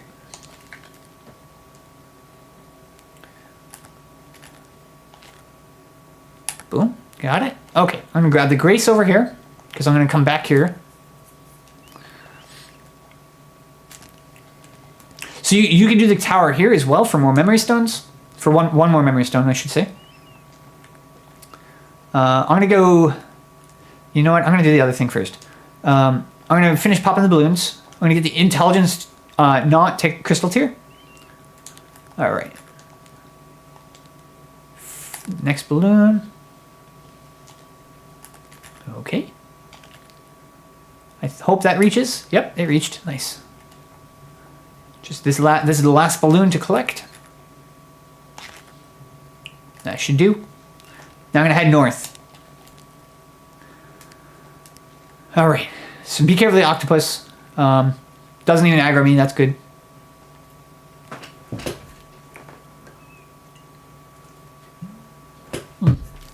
I finished my tea.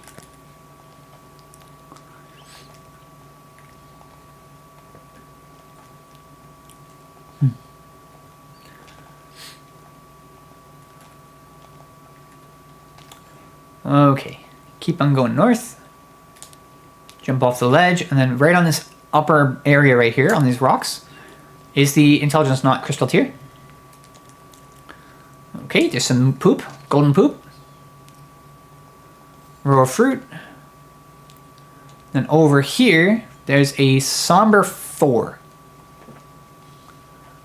I forgot to do that, but I'm gonna put the hoarfrost stomp on my weapon so that I can stomp and clear the scarabs.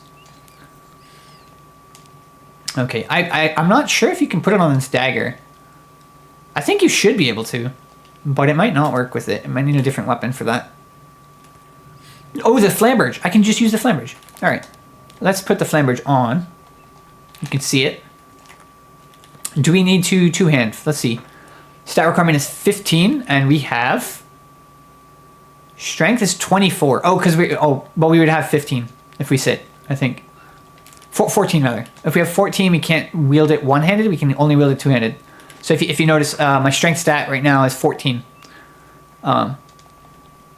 So we are one short of the stat requirement, which means we have to two-hand the sword if we want to use it. All right, so I'm gonna add hoarfrost stomp to it. This Ash of War. We can put cold on, that's fine. As long as we two-hand it, it works. We can go northeast of here through the ravine, and there is a golden seed through here, which will help us this in the early game. It's very helpful early game.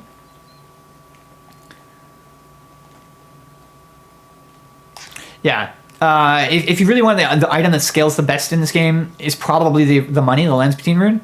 It just gives you a better head start on some money, and you're always going to want money. I mean, there's no point in this game where you don't care about money, unless you're speedrunning or a challenge run or something, but money is just always helpful, whether you're going to use it to level up or weapon upgrade or that kind of thing. Buy new spells.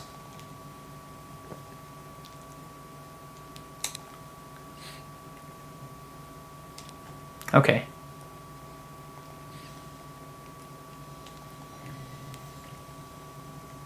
Okay, got the golden seed. In this building is a smithing 5. Not a bad thing to have. You're going to get an overwhelming abundance of tier 5 smithing stones for some reason, if you're collecting everything. I don't know why they have an abundance of 5s and nothing else has quite as many. Maybe tier 1s has similar, but it's a little ridiculous. All right, so next thing I'm going to do, I'm going to go back to the Liurnia Highway North, and I'm going to go to the north way, the north path that I was mentioning earlier. Okay. So I'm going to go around the right side here. We could go to the left, and there's a staff you can get from there, but it's not that important. Unless you're doing a sorcery build, it's not that big a deal. All right, so like I said, I'm not even going to upgrade my weapon. I'm just going to leave the weapon at its base level and everything. So what I'm going to do over here, so there's a crab if you just follow the road, so I'm going to go around it. There's no need to fight Mr. Krabs. Okay. And then over here, we go over a hill, and then there's the Tibia Mariner of this area. There's quite a number of Tibia Mariners in this game. They're not a bad enemy. I kind of like them. I don't know, they're alright. Not a terribly tough enemy to fight. So there's Trina Lilies and Smithing Stone right there. We're going to keep going this way. So now, on the trail here, there will be a knight. Now this knight, he's not too bad to parry. He's actually one of the easier enemies to parry. Most knights are easy to parry, unless they have a spear. Spear-wielding knights are actually hard to parry, I think. So if you kill that guy, he gives you an incantation scroll, so that you can learn new incantations. All right. Yeah. Free money, why not take it? All right. Artist shack. Okay. So from here, there's a few ways we can go, but I'm first going to grab the smithing 4 here. And then I'm going to cross the rock bridge here to the other side of the ravine. And over here is where you get Flame Cleanse Me. One of the best faith spells for utility in the game. Because poison is annoying, and being able to cure it, both poison and Scarlet Rot, is really helpful. Especially since it has such a low stat requirement to use it. Alright, so you're going to go through this little village here. You're going to loot the thing on the left. And then over here is an emote you can get, a Fire Spare Me. And then you can get some butterflies and more butterflies, and there's a grace straight ahead of us.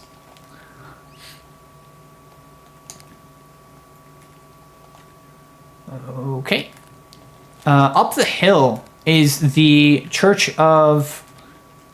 I'm trying to think of what the church is called. It's the one with the Turtle Pope. I'm trying to think of what... Huh. I'm not remembering the name of the church right off the top of my head. But yeah, we'll go there and we'll talk to the Turtle Pope, I guess. Up here is actually where I farmed one of the halberds. There's a skeleton that's summoned here that's got... there's 2 of them, actually. There's 2 skeletons here that have a halberd that I was trying to farm on one of my main game builds. Took me a long time. It took me probably like an hour and a half to get the 2 of them. I was gonna dual wield halberds. I mean power stance halberds. I thought that was kind of a weird build. Yeah, so you can get golden tailoring equipment here, and you can talk to the Turtle Pope. All right, let's see what this place is called. It's called Church of Vows. That's right. So yeah, you talk to Turtle Pope. He is the safest person to give all of your spell recipes for. because he'll never leave unless you attack him. All right. Next thing to do is go back to the artist shack, and we're gonna go to Jarberg. I don't know if you know what Jarberg is. It's a place where all the little pot people live. Oh, right. So that is southeast of us, at the shack. Oh, I didn't. Did I grab the I did not. So there's dragonfly heads right here. This is good for the cure for poison, regular poison. Now, the regular poison has different grades. Like some of them are stronger and some of them are weaker. I don't know the difference, but I do know that the stronger ones deal more damage per second and the weaker ones do less, obviously. All right, so we want to fall right here. There's a tombstone to fall onto. Then you just kind of want to walk towards the next one you want to fall onto. From the closest point to them. All right. It's pretty safe to do this. I can do it pretty reliably.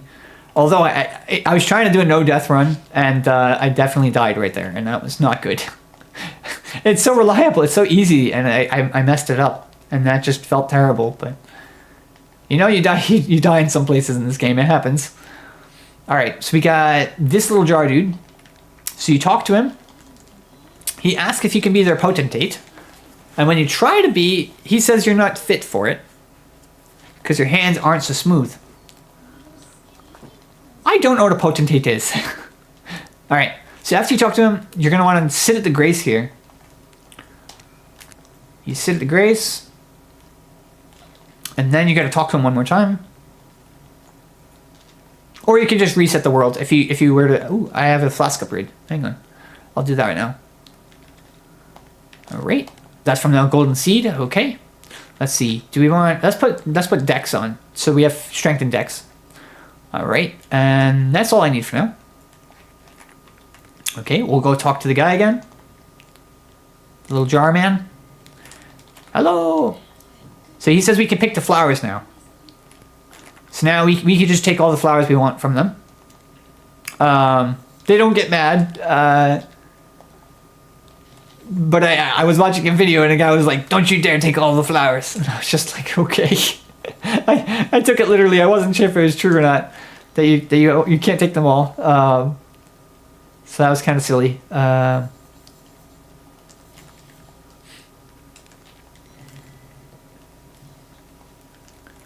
right, so we just take all the flowers from here because they're useful for crafting, essentially. Crafting different buffs and debuffs and things. Attack stuff. Get some flowers, and then if we head back... Oh, I forgot to get that one. Alright, I'll get that one. That's a ritual pot right there.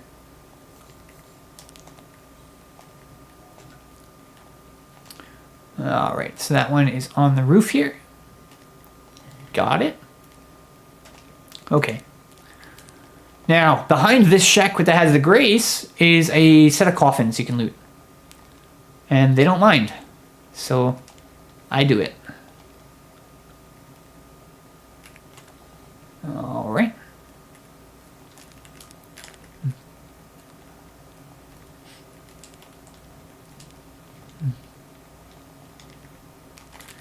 Okay.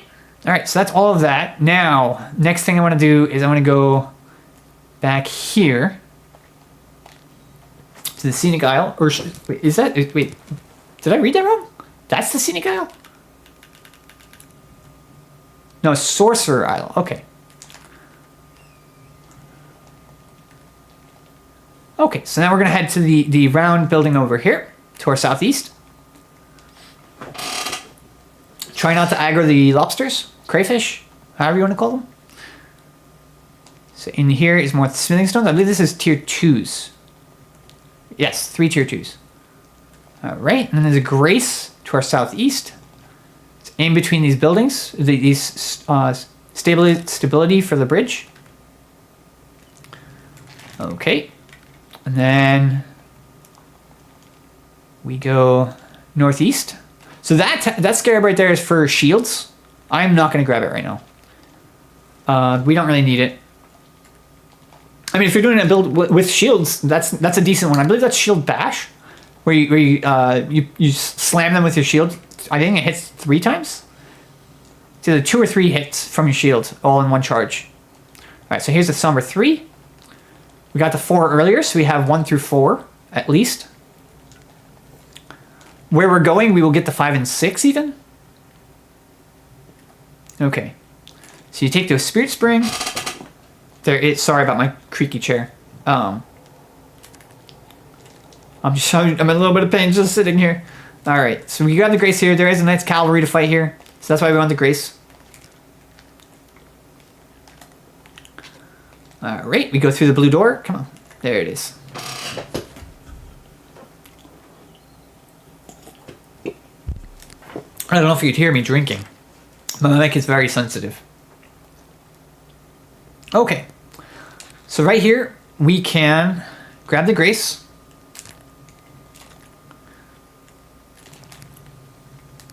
And then there's a golden seed this way.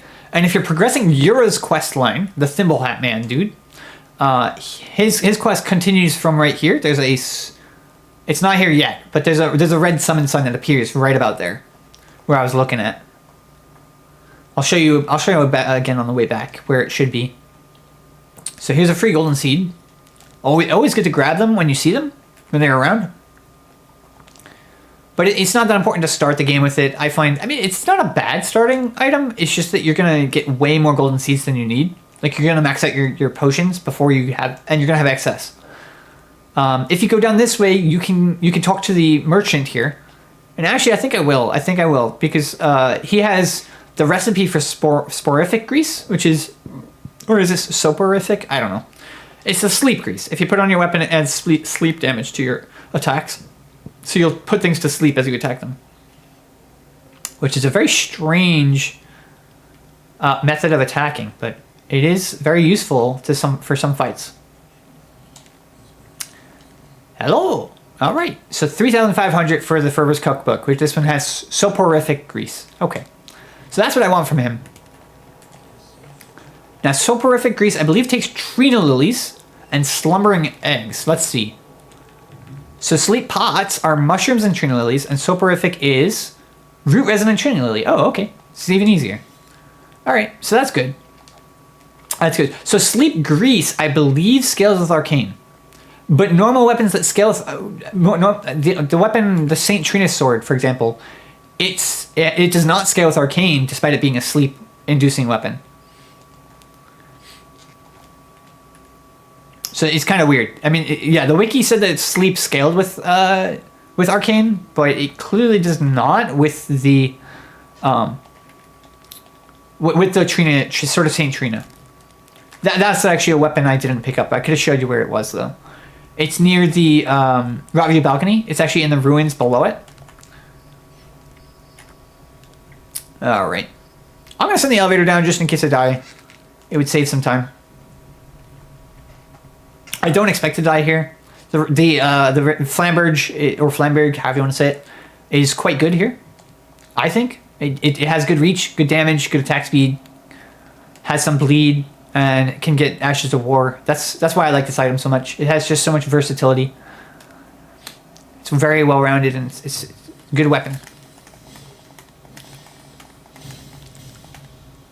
Ooh, getting a crit.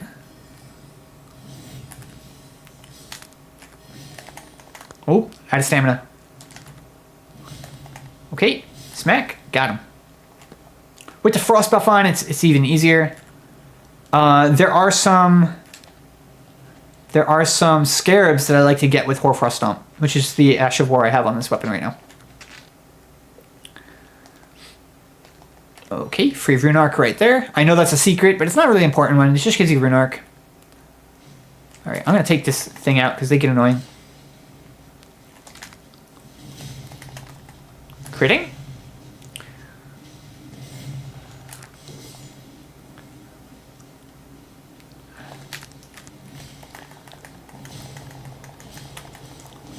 Okay, don't want to die here. Got them both. Nice. All right, get to the sorcerer. I missed. Oh boy.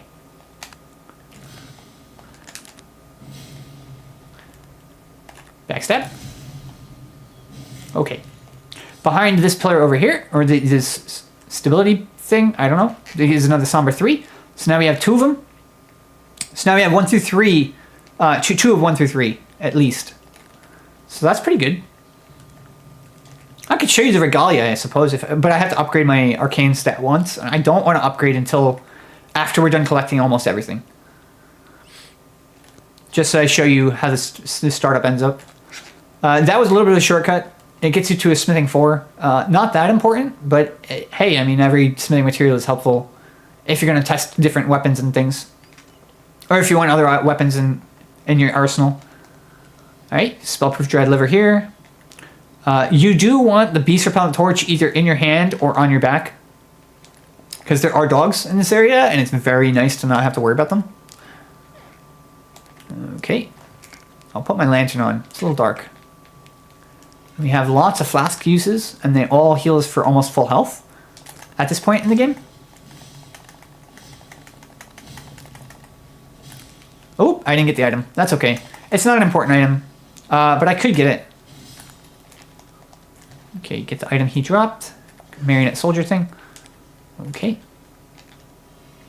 Oh, that's right. My friend did this. He jumped on this, and then it... What? How did he do it? I don't know how he did it. He got up right here, but you could just go this way.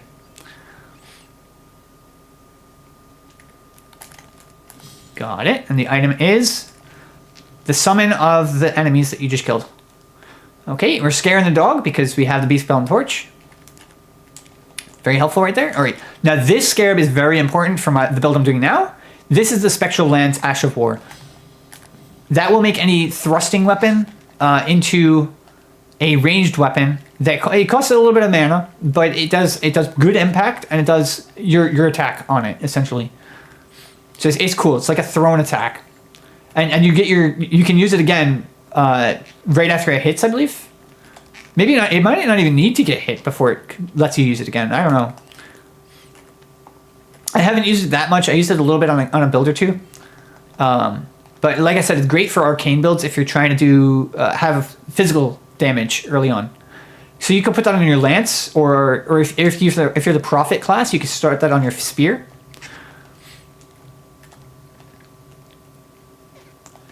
Okay. Zombies. Gotta avoid them. Alright. So now over here, this guy who's going to spawn in is an Onyx Lord. Onyx Lords are really easy to parry. However, they do pretty good damage. They're a little dangerous. If they try to grab you, it's not going to work well for you. Oh. Okay, I just died. Oh, my bad. I was going to parry him, but he didn't do attacks I was used to. Guess I'm just not familiar with him enough. My bad. I'll run through the area again as fast as I can. I will want my torch out again, my beast repellent torch. Because there's so many dogs. Not that. There we go. Yeah, and so since arcane builds amplify your discovery, so everything drops more often, it's very easy to get those foul feet. And make you get more money too. So arcane builds are good for farming money as well as farming items. It's easily my favorite build strategy in the whole game, just because of how much it can do. All right, so I'm gonna go to the left side of this zombie, because that zombie kind of blocks the right path, even though he doesn't look like it's much different from the left. The right side around him, I should say. Okay. Let's try not to die to this guy again. I'm going to drink my potion. Get my shield out. Got him. Critting. 388. Now, I just did 388 without any upgrades, right? All I did was use my flask. And that gives me plus 10 strength and plus 10 dex. Whoop. Timed that wrong, but I got that one. Yeah. It's not even that hard to parry him. Like he's very easy. Out of all the enemies in the game, he's one of the easiest to parry. I'm sad that I messed it up last time. Okay, that's him. And he gives you an item. It's a weapon, a spell rather. Gravity well something. I think it's called Gravity Well? Gravity Well. Alright. And then we have a Smithing 3 again. Somber Smithing 3. So we have 3 of those now. It's very good. Alright, so we're going to jump on the elevator here. Okay. I have to be quiet in an hour and a half, hour and 45 minutes. So hopefully I can finish the entire guide by then. Alright. So I'm going to come in here. We're going to get some crystal daggers. Crystal dart daggers that we can throw. Those are pretty helpful. Those are interesting. They let you malfunction any stone-based enemy. So whether that's imps or the cat dog bosses. So they'll attack things around them. All right, so I grab this grace. I'm going to put a marker here. And I'm going to go to the round table. If I sit, I got to sit to go to the round table. All right, off to the round table.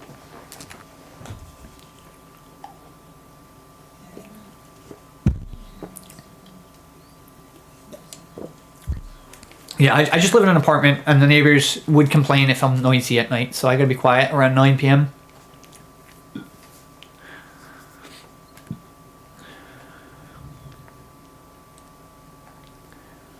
Okay, so we're gonna talk to Gideon. He's important. Alright, we just talked to him a couple times, and that's good enough. We could talk to Marika again. She doesn't know her purpose. She wants to know her purpose. We could talk to D again. Yep, so after you've killed anything that'll give you what is it called? Death something? Death root. That's what it's called. So after you've collected a death root, you talk to this guy again, and he tells you to meet Beast Clergyman Garunk, who is important for the game. And we can talk to this guy. He's a faith skills trainer. So if you tell him you see the grace, which you do, he just offers spells and things.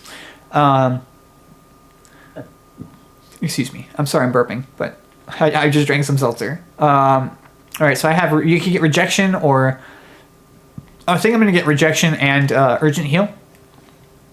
Just so I spend my money on something that I might use. All right. You could talk to Ensha here. This guy over here. And he gives you an emote. Okay. The lady over here on the right, if any unit dies, or any NPC dies that's a shop, you can get their shops right here, if you get their bell bearing. And then so if you jump the balcony here, you can fight an NPC. It's an invader. Not going to do that until the end of this video if I'm ever going to do it. Over here's the blacksmith. This is the guy who gives you all the weapon upgrades you need. And actually, we could progress Rodrika's quest right here. About Rodrika. So he knows she can be a spirit tuner. Alright, so then we talk to her and tell her what the blacksmith said.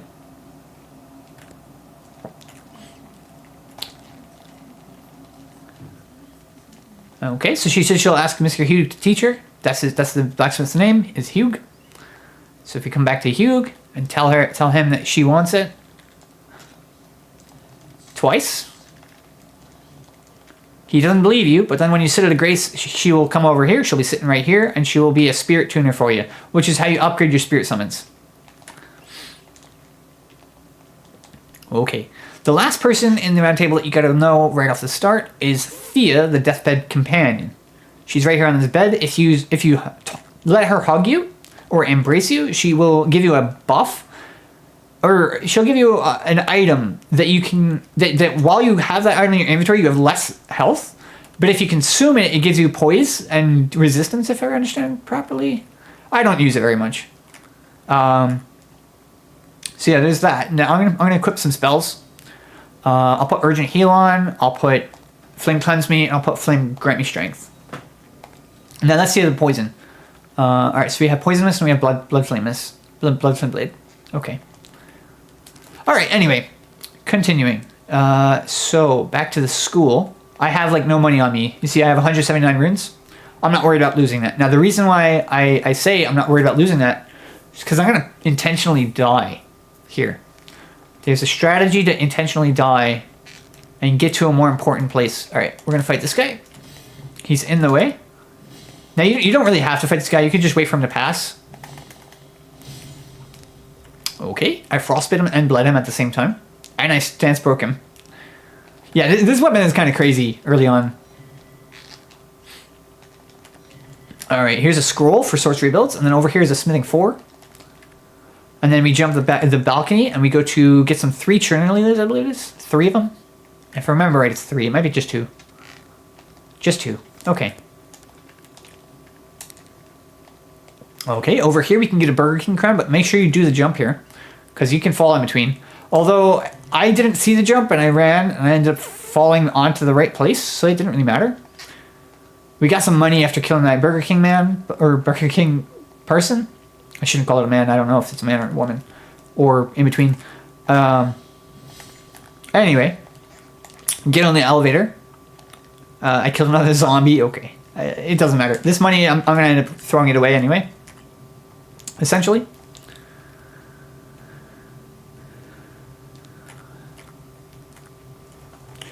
So you can get off at this location here that we're almost at, and there's money and a summon, a spirit summon there, the Avianate Soldier summon.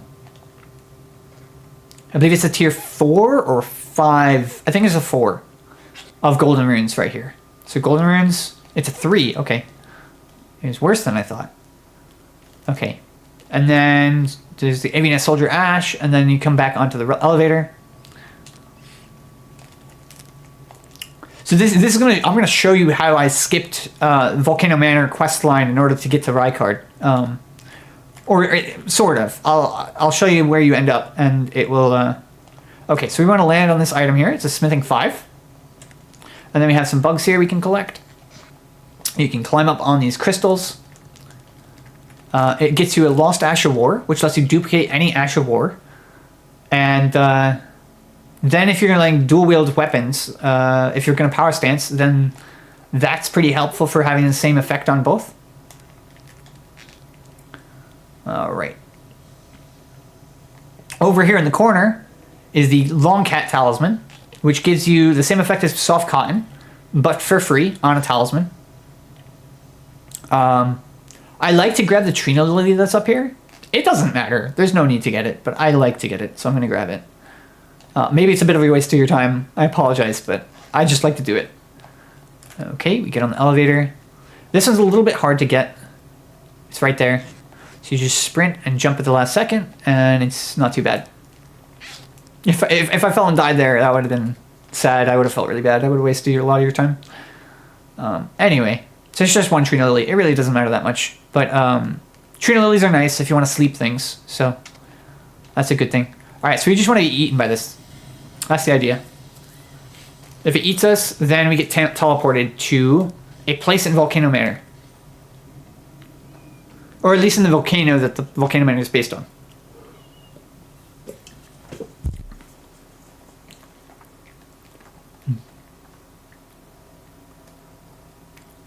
Okay, now I'm going to want my dagger equipped.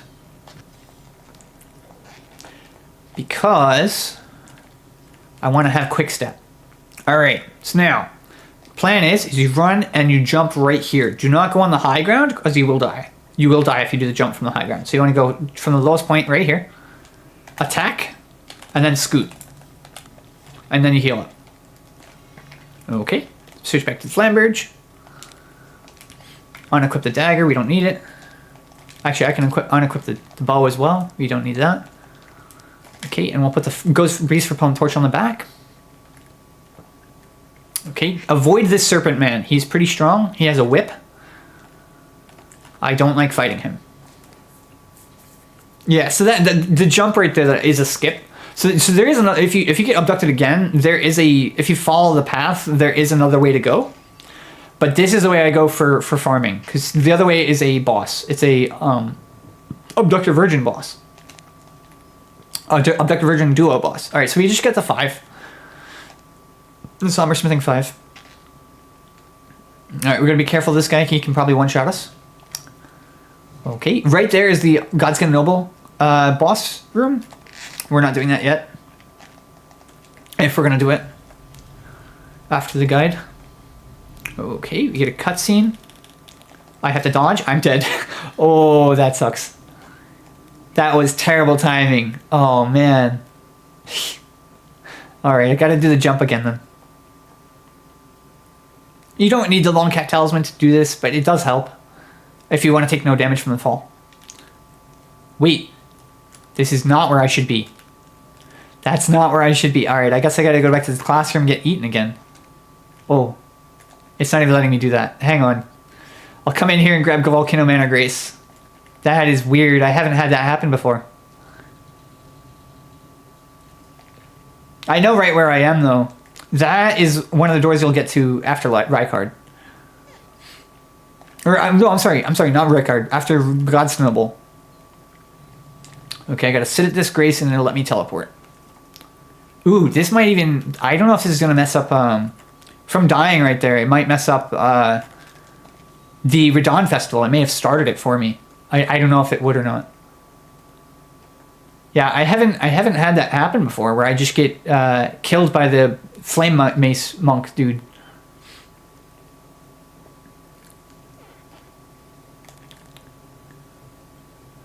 Whoop. Okay. All right.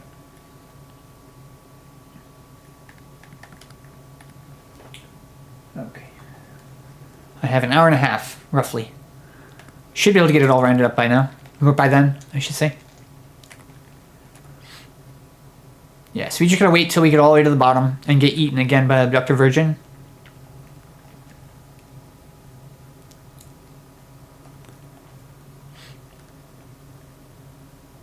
Okay. I'm gonna make some rainbow stones. Why not? Falling. Okay, come eat me. Come on. Good. Alright. Alright. Get teleported again. Alright, so where I'm going, it is very easy to die. So I'm probably going to die more. But I'm going to grab the Grace this time, if I can. If I'm successful, I'll grab the Grace.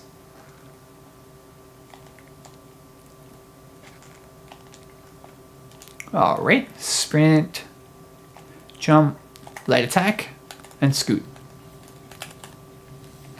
Heal up. Don't get spat at. Alright, go up the stairs, or slope rather. Avoid the serpent. Okay, go up the elevator, and we're good.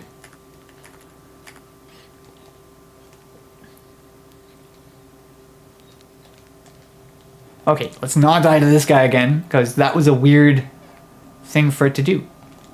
Dodge that. We can jump the corner here. Probably should have done that. Alright, so you see the item straight ahead of me near the Abductor Virgin? That is the Somber 7 that you're going to want. And then I'll get you to +9. Because that's the 7 that's in the way. Because we have an 8 or 9 already. An 8 and a 9 already, rather. Okay. So right here, I'm going to gather some money, or some items, while I'm on my way to the Grace. So I'm going to grab this one. It's a tier 5 golden. Not too bad. I'm going to come up this way. Oh, I messed up. That ain't good. That ain't good. Okay. Oh boy. Please just get on top. Heal. And get going. Nice. Grabbing this. More money. Oh boy, I missed. But I'm okay. Got to 5. That's what I was going for. Okay, it works. I messed up, but it works. All right. So what I was saying earlier, that you could get the health talisman, Crimson something talisman, Crimson Amber, I believe it is. You could get the better one right in that Stone Sword Key location that I just ran past. Okay. I avoided the snake men. Now, I stole the smithing 4 from them, but that's all right. Okay, I don't think they climb ladders, but it doesn't matter because we're dropping down right here anyway. If you land on the doors, you take no fall damage, so that's a good thing. And in this room, is the staff that scales with arcane, and the helmet, or the mask that gives you +4 arcane. So actually, we could equip that. We could equip that, and we can use the Regalia. If we want to. I think I prefer the Flamberge, but yeah. Okay. Once up here, we can get some money. Free money right here. Golden 10, pretty good. Jump on the roof below. Okay, and then we can jump on the roof around the corner, and it gives us a blood clot. An albinuric blood clot, but I don't think you really want that. I have never used that item. But I don't use most of the items, and like I don't use a lot of the consumables. Alright, beast blood right there. Be careful. Alright, so we're going to go down these stairs. There's going to be a little dude here. We're just going to jump over him, and then jump over the side of the stairs. And then we jump the stairs again, and there's an item right here. Okay, that's just the fastest way to do it. And then we can take a left here. Go around the left side of this guy. The right side doesn't work. And then there's a grace right here. Alright, so now if we die, we don't have to worry about losing our place. We'll still be here. If you want great bolts, there are explosive great bolts out here. We just grab them right here. Okay. Let's not get snaked. Okay. Alright, and then we want to open the door here. And it leads back to the town we jumped to. When we got abducted by the virgin thing. The virgin abductor. Okay. Right, so we want to grab the item here. It's money. And then we want to get on the roofs. So we can go right here. And then we go this way. That was a little risky. If I messed up the jump, we could have died. But that's alright. Got the smithing 6s. We'll drop here again. Then we get on the roof again. Then we go right this time instead of left. Careful of the guy right here. He is a little dangerous. He can poke you. And he can throw glass shards at you. And poison. But anyway, I'm not sure if he throws poison, but I know he just throws glass and he tries to poke you with the spear. So just be a little careful when running past him. Here's the somber 6. So now we have 1 through 6, and then we have 8 and 9. So we just need the 7 and then max out for that. And then we want to come up here again. We want to get to the town that's up here. So I'm just going to run. Just going to run. Hopefully the snake man's not after us. He's not. He's over there. That's helpful. This is one of the last places I loot. Yeah, so we're most of the way through the guide. I'm almost done with everything I do. I can show you the Regalia if you want to see that. You know what? I'll equip it here. Let's see. Yeah, so it's pretty quick. That guy is not following very much. All right, I'm going to put the Flamberge back on because I think it's a better weapon right now. Okay. Alright, and I tricked all the snake men. So, next thing to do, we can go this way and grab the best faith scaling sacred seal in the game. It is the Erdtree seal. It actually has the best scaling of all incantation scalers in the game, if I remember right. Okay. Okay, got that guy. Okay, Serpent Man's after me, but that's okay. So I'm gonna grab this, then I'm gonna run. I'm running the wrong way. Oh, got me. Okay. That's alright. I'll be coming back there anyway. It's very easy to die here. I don't have a good route for not dying yet. I haven't really practiced this enough to figure it out. A safe route to get everything. I'm going to take the shortcut and go left here. Get around the dude and go up the stairs. Okay. Alright, so I will show you. I will get the Crimson Amber Medallion number 2. Or no, +1, it should be. Alright, so we're coming right back through here, which we came through already. Open the door here, and there's a snake man right in front of it. Okay. Okay, he's in the way. Get out of the way. Oop. Don't want to get hit by this guy either. Don't grab me, don't grab me. Nice, got past the serpent. Okay, so yes, if you open this stone sword key location, there's an Iron Maiden you have to be a little careful of, but otherwise it's pretty safe. I mean, there's people that try to stab you, but they aren't that dangerous if you just keep moving. Yes, don't expose your back to them because they will backstab you. I have been backstabbed by these guys before, and I think it killed me, or it got me really close to death, if not. But you just grab the item that's all the way around the corner, all around the circle. Crimson Hammer +1. That gives you probably a 10% amp of health. I believe it is. Something like that. 10% I think it is. Alright. Up here there's a dog and a Iron Maiden. I don't want to get Iron Maiden. Didn't get hit by it. Beautiful. Hello dog. We're going to steal the fire arrows. I'm going to come up here. Come up here and grab the item on the roof. Okay, that's a 6, smithing 6. Okay, so I want to jump to that roof from here. I made it, nice. So now I no! Well, that's not what I wanted. Okay, and I die. That's all right. This Omen Killer right here is pretty hard to avoid. I do find that, and I threw daggers and he doesn't even like aggro to them, so he doesn't like explore at all. Like you can't really deter him that much. So it's a really dangerous place to be. This area, it's meant for much later in the game, but we're just looting it, so it's not terrible. I mean, I died several times doing it every time, but like I said, I just haven't really been practicing it enough to get a route down where I don't die at all. No. Okay. Get past Serpent Man. All right. All right. So the only thing I didn't get is the scarab on the roof. Now that scarab, it takes a lot of hits to kill, and it's just a somber 5, so we don't really need it. But getting it is a little bit difficult. I will admit. I don't want to scare it down. If I scare it down, it's not so good. Yep, I just die. Yeah, you gotta time it right if you're gonna get past this maiden. All right, so I'm just gonna skip the scarab. He's a little hard to get. I don't know how my money is on there, but I didn't even land on there. Like I fell off immediately when I landed. Oh man. That was just so unfortunate because it would have saved me so much time if I just landed on that roof right. Anyway, I'll try to get my money back. No, there's no money. There's no money left there. It's all 0.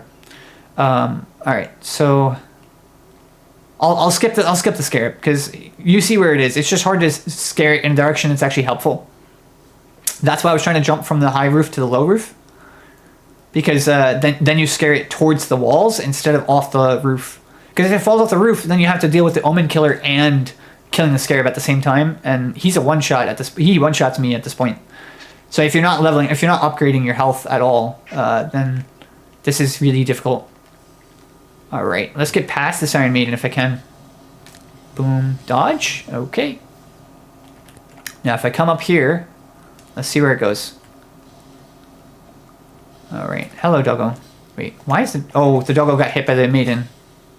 I'm like, why is the dog attacking me? I have Beast Repellent Torch, but no, it's all right. All right, so I'm gonna try one more time. Jump to the roof. Okay, I hit the scarab and it's going the right way.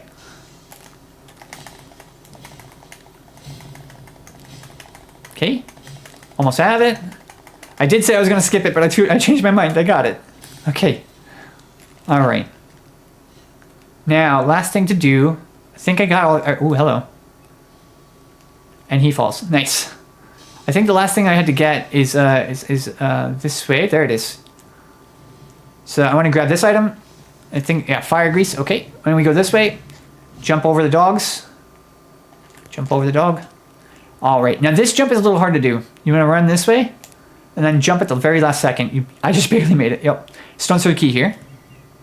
And then we do a jump here. That's the dangerous one too. If you fall, you probably just die. All right, but it's not a hard jump. It's just a little dangerous. Okay, this is 3 6s, or two 6s rather. Okay, and then we go around, heal up. Okay, and then we grab this. This is money and a shield. Okay, there's pot people here. You can fight them if you want to. They're not important. How dare I say they're not important? All right. Alright, so that's actually everything from this area that I would want to collect. I'm going to get rid of this guy. Okay, I'll get this one too. He threw poop at me. He threw a poison pot at me. Oh, I want to get rid of him. Got him. Alright, so I can probably teleport now. Nice. Okay, so next thing to do. I do want to check if dying there got... Oh, I'm technically trapped. Uh-oh. Trapped is not good. Okay. That just tells me I more recently died than I sat out of grace. Because yes, coming here is a trap technically, because you got teleported by the abductor virgin. I'm going to jump over the dog and run past this guy. Don't hit me. Holy moly. Holy mackerel. Oh, okay. I'm okay. I'm okay. Just got to get back to the grace. Nice.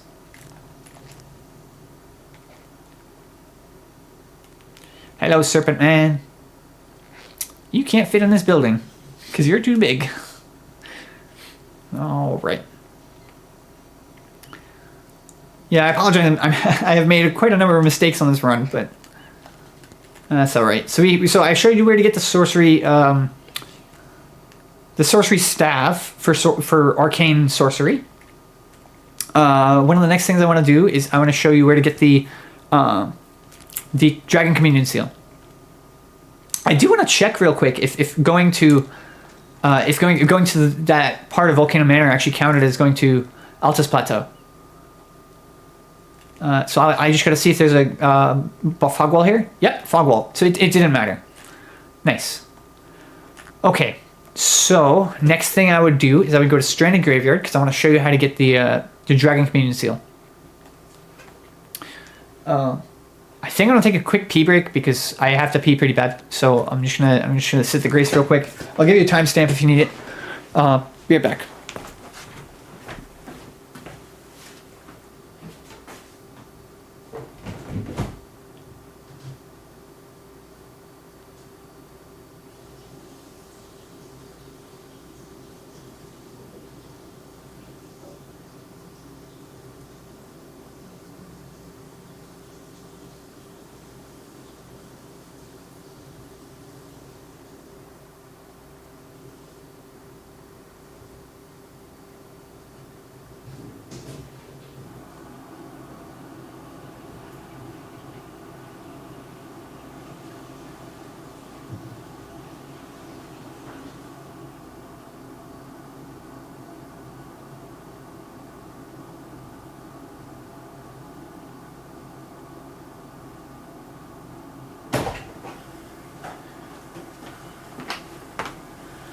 Okay, I have returned.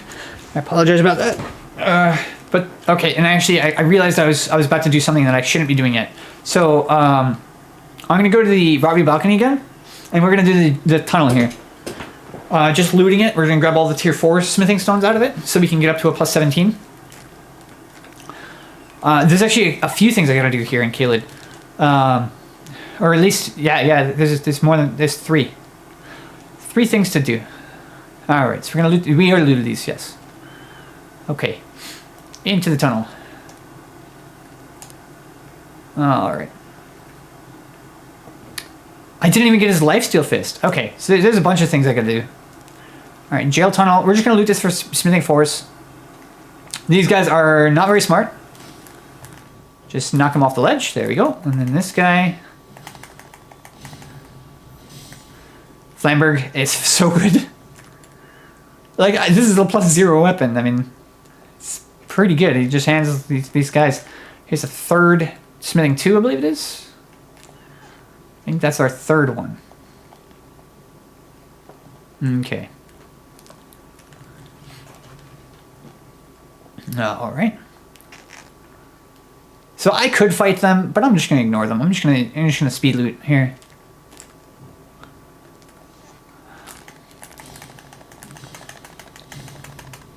Oh boy.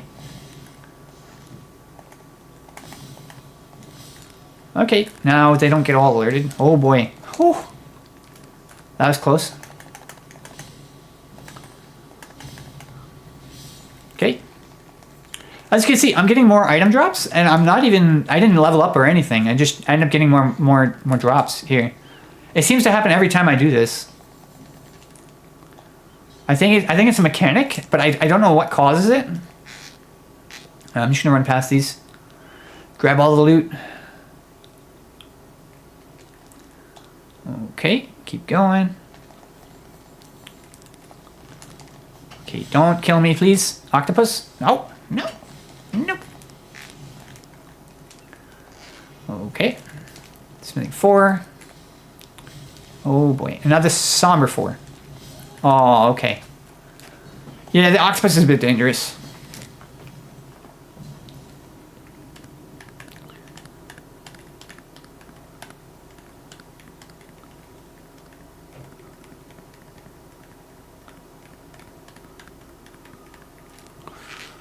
Okay.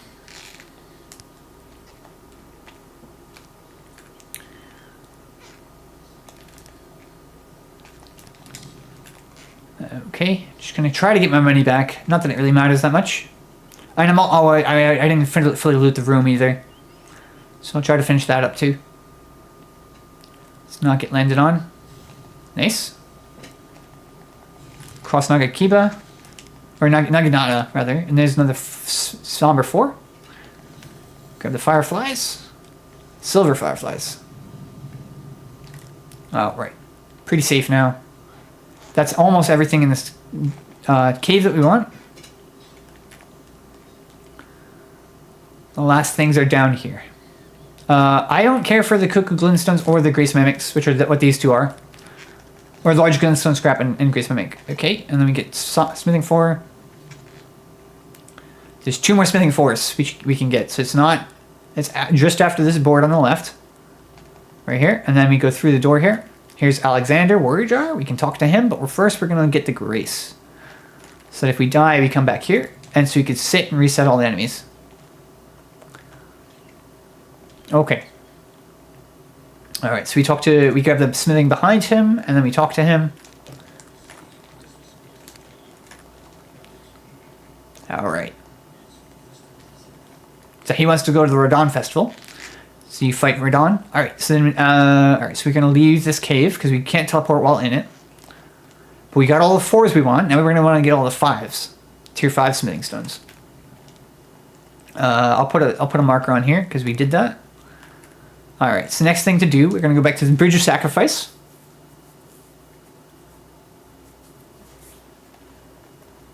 Okay.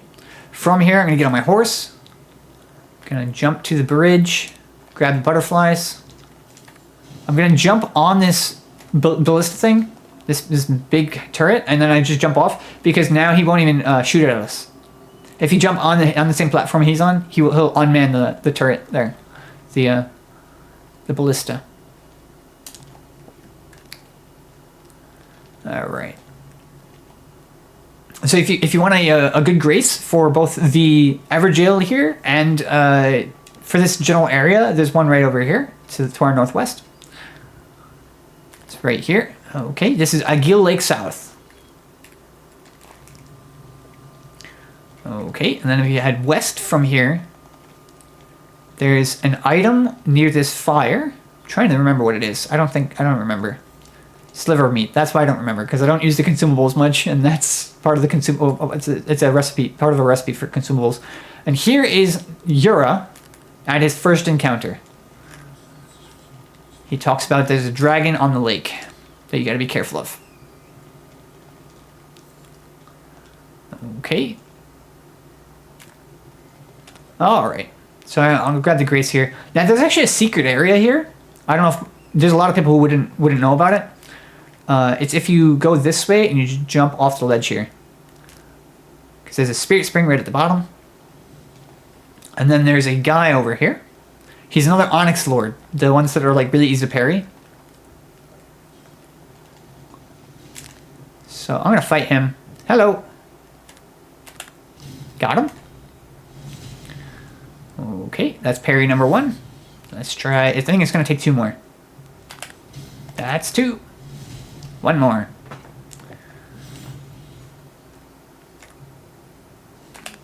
Oop. There's 3. Okay. And he gives you an Astral War. Gravity well. Or not gravity well. Gravity something. I'm trying to think of the... Gravitas. Okay. So there's a cave right here. It leads back to an area we were in before. It's actually one of the first... It leads you back to the starting area. It is a Boldrake Talisman? Haligdrake Talisman. Okay. It does holy damage negation. It is the tier 1 of it. Okay. And then if we go this way, got a crab, Mr. Krabs, and we have some white flesh, right? No, lumbo flesh. Oh, I'm wrong. Okay. Just another thing I wouldn't use. So anyway, I will jump back up. That's the plan anyway. Let's not fall into any water pits. All right. Going up. Yeah, before I realized the Spirit Springs work both ways, I was trying to jump down this way, and I did eventually get it, but it wasn't... I took a lot of damage, and it wasn't a very good way to do it. One of the cooler weapons in the game are twin blades. And there's a twin blade that scales with arcane and does fire and bleed at the same time, and is very good. But there's the basic twin blade right in here, if you're interested. We're right here on the map in the ruins. Now the area where I just jumped into is actually completely surrounded by walls. You're gonna have to jump over a wall in order to get here. And you grab the twin blade right from inside. Yeah, so the walls are kind of like short, but yeah, so you can jump over. I'm gonna want my torch on my back. There we go. Because there's a rat here, and there's a bunch of rats we're gonna be passing. There's a stone sword key right there. There's some money right here, and there's butterflies if you want them. Okay, and then we go down the pit. And this will get us to one of the nastiest places you can end up early on in the game. And it's very easy to die here. I'm not worried about it. Sorry for hearing my messages from my phone. I'm sure you heard it, but hopefully it's not too loud for you. Okay, slow loading. That's okay. As long as it loads, I'm happy. If it crashes, I won't be too happy. We'll see. Alright, we're good. Alright, so this is not an important thing. Gravity stone trunks and things. Okay. Alright. So I'm going to jump up here. I'm going to loot up here. There's one smithing 5 up here. If you want a rune arc, you can fight that guy. I'll do it. Why not? Okay, he falls. That's good enough. Grab the rune arc. Okay. I'm going to not die here. Alright. I'm going to try to get to the... Okay. Smack him. Oh, he falls. Okay. Okay. Jumping. So this is one that you're probably not going to overshoot. You're almost never going to overshoot that one. So you always jump the furthest you can. It doesn't really matter to get to Cuckoo Glintstones, but that's alright. Alright, so there's another smithing 5. Here's a somber 4 behind me. If you take the bridge or jump it. Okay. Over here, there's 2 more 5s and a spell. There's a spell in the chest right there. I'm not going to grab it. Oh boy. I'm almost dead. Let's heal. Okay. Alright. Let's not die in one hit and climb the ladder. Okay. We're okay. Okay, we kick down this ladder, so we have a shortcut back up and down. I guess if you're going down, you could just drop, but shortcut back up if you need to. When you want to come here and actually fight the boss. Alright, right here we got an enemy who likes to surprise. There's some somber 4 here. You're gonna get a lot of those in this build, in this strat. Got him. Plus 0 weapon. I guess I drank my flask too, but alright, so this is a Faithful Candace Talisman. It amps incantations. I guess I died here. Okay. There was only one thing left to loot, and it's a tier 5 smithing right in front of me. I don't know if you see it. I'm gonna loot that, and then I'll there's a few more things to loot in this cave, and then I'll move on from here. Okay, so it brings you to the start, the tunnel entrance. It used to not do that. I think they did that to make it a little easier to get out of here, because sometimes you get on a death loop where you just keep dying trying to get out. And especially when you don't know where you're going in this cave. Because you can end up here so early on, like you can be fresh out the gate and find this place and end up getting trapped here for a long time. Till you figure your way out. Alright, so I'm going to go in this shack here. Grab the money. Then there's smithing stones behind it. Smithing material. Smithing 5 there. All of them should be 5s in this cave. All the smithing materials.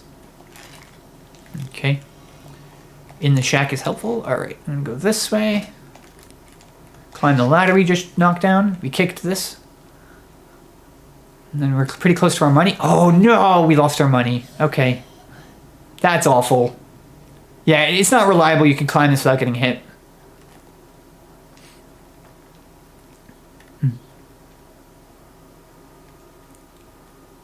Okay. I'll try again. Usually I don't get hit there, but I guess it's the path I took. Because usually I don't go up the rocks, the slope here. I usually go around this way. This is the way I usually go. Yeah, because you don't aggro everything when you go this way, but you do if you go the other way. I think that's the difference. All right, grab the money, climb up. There's one more 5 to grab up here. That's all I want. Yeah. See, now I don't get shot at. Okay. Okay, so the last 5 that we want. It's right over here. Right here. There we go. Got it. Whoop. Didn't kill me. That's good. Whoop. Okay, that definitely hit. And I'm dead. That's okay. We have no money anyway. No money that's on our person. We have golden runes. We have lots of golden runes. Okay. So we got everything we care about right here. So we're going to leave. I will put a marker on the map. Okay, so there's a few more things to do. One of them is if we probably want to grab the grace over here.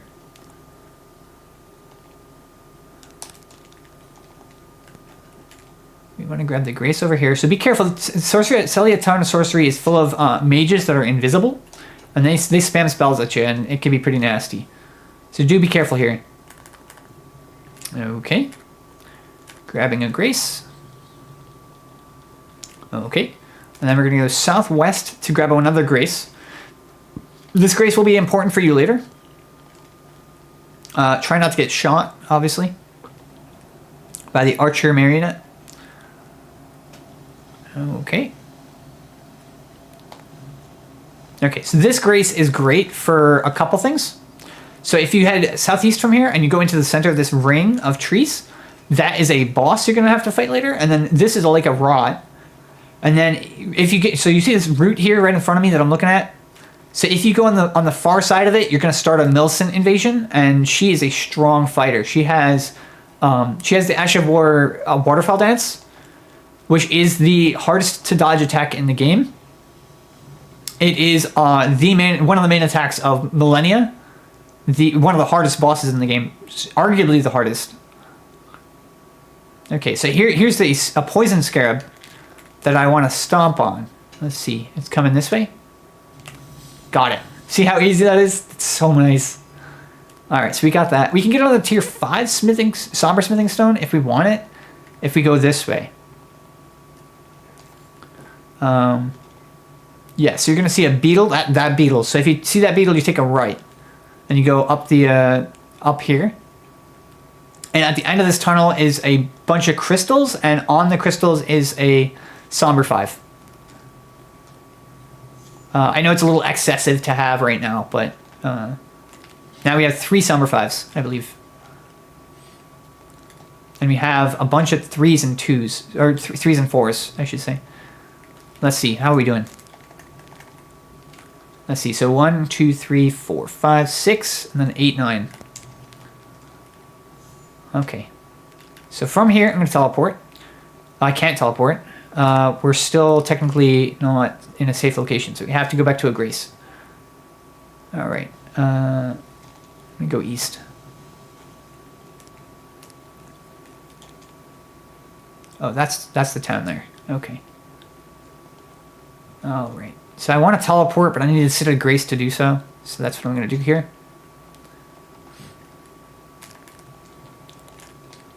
Okay. Got that stuff. Now, I have another way to go. So from Fort Geal North, I'm going to show you where to get the lifesteal-fist Ash of War. You're going to get the another fire Ash of War over here. All right, let's see. Where is the scarab? There it is. There it is. Oh, it's going that way. Okay. It just came from there, so it's going to go around this way. It's going to come over here. Here he comes. And stomp. Got it. Flame of the Redmane. Okay, so that's a second fire Ash of War you could put on weapons. You could just do that with the red hot wet blade, but you can get these Ashes of War if you're interested in them. They're not too hard to get. But one of my friends said he took an entire hour just trying to get that scarab. So getting hoarfrost stomp was a good idea, I think, to skip that much waiting, derping. Okay. All right. So now the scarab is right over here. I want to scare it to the left. I want it to go as far that way. There we go.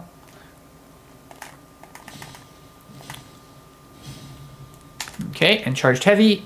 Got it. Lifesteal-fist. Now, so Lifesteal-fist goes on any fist weapon. I think it might even work on claw weapons. I'm not totally sure of that. But you can put it on the Qatar is one option. The Qatar is this one. And I'm sure you can put it on there because it's a fist weapon. So yes, you can use any fist weapon and you can use any spears for the other Ash of War, the Spectral Lance Ash of War. All right. We're not quite done yet. We have a little bit more to do. I have 1 hour to be quiet. I have to be quiet in 1 hour. Okay.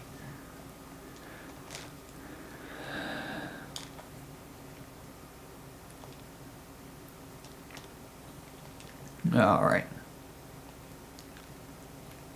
Okay, so this is one of these satellite dish kind of looking things. It's another starlight shard. I'll put it on the map. I guess I can't put it on the map because something's aggroed to me. Oop, there we go. Just put a gem here. Okay, and there's a church up on the hill here. It'll get you some dragon spells if you're interested.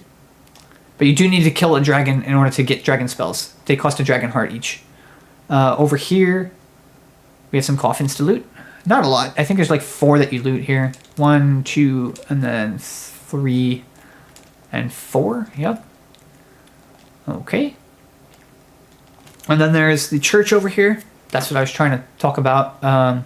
So if you go through the main door, you will be attacked by a banished knight. But if you go in the side here, he doesn't see you. He just walks through himself. All right. So here's a recipe. That's one of the Dragon Communion locations where you can like get dragon spells. Okay. Get on the horse. All right. So we're gonna grab the map for Caelid over here. Hopefully it's not nighttime, so we don't have to deal with the Knights Cavalry. Pretty sure it's not nighttime right now. Okay. So here's the map. Okay. Yeah, I don't know why my mic picks up my button presses so much, because I don't even hear the button presses myself, but it picks it up sometimes. So I do apologize if that's noisy and annoying. I did record this video. I did it a little differently, but I had tried this once more, and I recorded for 3 hours and 50 minutes, and then I found out it just sounded terrible, like completely terrible. So I was just like, well, this is rubbish. I gotta get rid of it. All right, so we get those. One of the better Ashes of War in the game is Crag-blade, which we can get right around here. All right, so you just run past these guys. We don't need to fight them. Okay. Okay, so this guy has a cracked pot for 1,500, I believe it is. 1,500 runes, if you want another cracked pot. There's a golden seed on this tree over here. That's pretty helpful. Okay. If you want to do some of these things out of order, you definitely can. Here's some fan daggers. Those are pretty good. You gotta be careful of the white dog over here. And be careful of these. Oh boy. Yeah. Oh, didn't kill me though. Nice. All right. So there's an item right here. I think it's like butterflies or not something important. Yeah, butterflies. Okay. All right. And then there's money over here. Or I'm not, what am I saying? Money, grace. That's what I meant. All right. And then Crag-blade's right around the corner. And if you need another somber 4, I got one more place for it. It's not too far from here. So first Crag-blade. Crag-blade, you jump right here. And it's over here.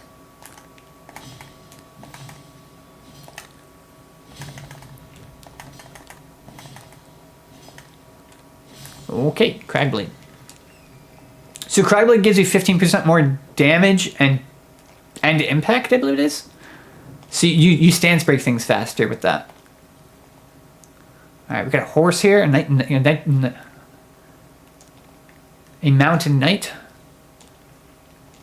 And then over here, there's a scarab. You see it? You chase that to the right if you want to do it safely, and it's a somber 4. Go, go, go, go.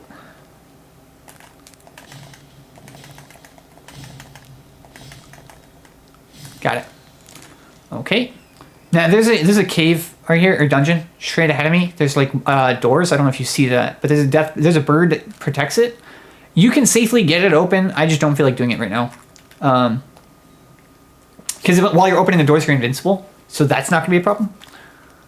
All right. So what else did I not do? I think that's mostly it. Now we're just going to do Stranded Graveyard to show you how to get the Dragon Communion Seal.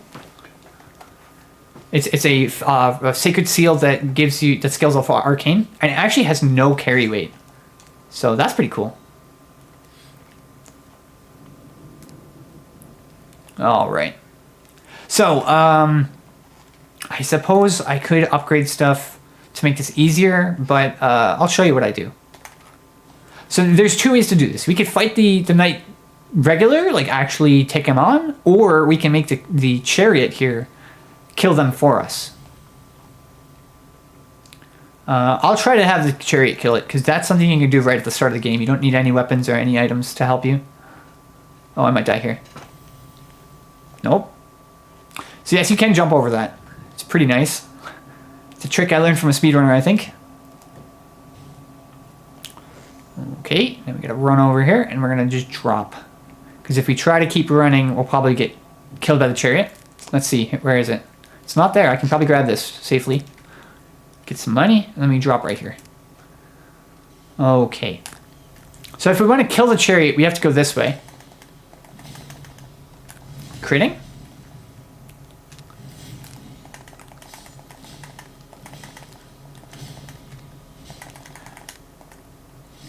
Got it. Okay. That's a good thing, because right here, it's a little bit of a hard thing to do. Let's see if I can do this. That did not go straight. That did not go straight. Try one more time. No, it missed. Okay.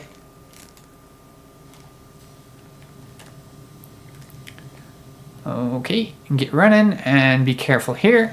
Oh. I knew he was there, but I still got hit by him. Okay. Okay, getting in here. We smack this down. Okay, in here we can get some drawstring lightning grease. That's what that item is. But there's a bunch of imps there, and I don't really want to do that right now. Not while I'm weak. Not while my character isn't very strong, I should say.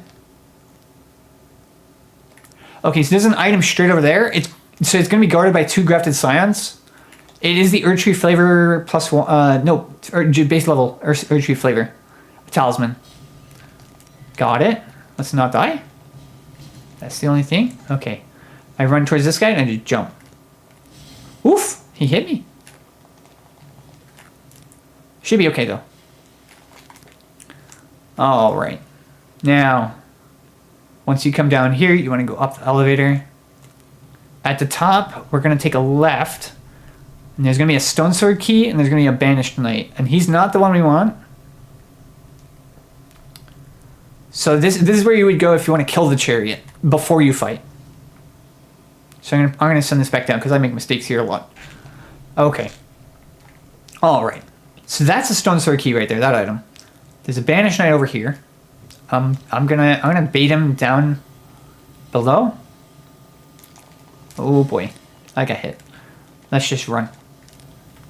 Oh, that's death. Okay. I tried to get him to fall with me. That was the idea. But I did a bad job. I got him down, but I died first, so it doesn't really help too much. Alright. So it's a lot harder to do this if you're going to kill him with the chariot than it is if you kill him with normal attacking, but I'm still going to try to show you what I mean.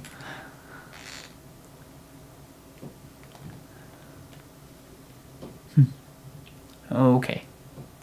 So you're going to want to wait for the chariot to come up here, usually. Let's see, where is it? No, it's doing a weird thing.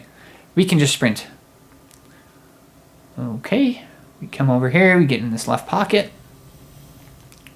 And keep going. Jump out, swing, keep going. All right, so I was showing you, so where the banished knight was is up there. And if you shoot, there's like bombs. There's like magic bombs you can shoot with a bow and arrow. If you look towards where the chariot was. But I'm gonna go down here. I hear the chariot. That tells me I have to be careful. Oh, no, don't like this.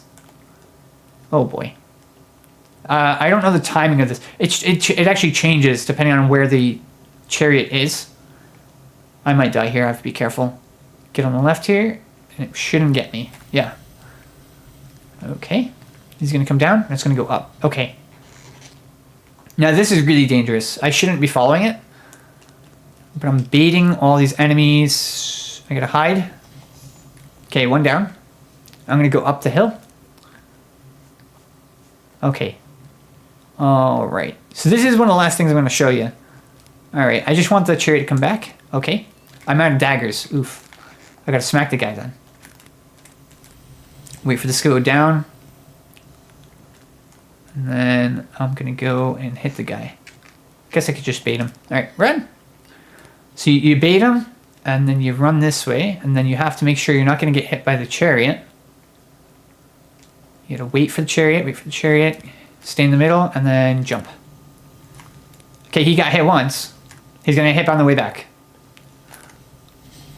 Ooh, but he got me too! Ah, darn it. That item right there is the dragon communion seal. Man, I was just barely sticking out enough where I got hit. Okay, I gotta try again. But yeah, that's actually, I think that's the last thing I wanted to show you. Was just getting the dragon communion seal. Alright, let's try one more time. Because that was a good attempt. I stuck out just a little bit when I swung my sword. That's awful. It would have saved me a lot of time if it didn't go that way. Alright, is it gonna... Nope, it's gonna turn around. Beautiful. Alright, turn around again. Come on up. Okay, keep going. Okay. Keep going, keep going, keep going. Alright. I'm gonna fall. Fall again. Alright, let's not die to the chariot if we can help it. I don't hear it, so that's a good sign. Alright, I'm gonna get on the little opening here. The safety hole. And I'll wait for it. Because it seemed to have worked really well last time when it was coming this way. Yep, here it comes, here it comes. Alright. Get away from it. Follow it up. It goes up, it goes up. All right, I'm gonna hang out right here. Oof! No, don't stagger me. Okay, we're good.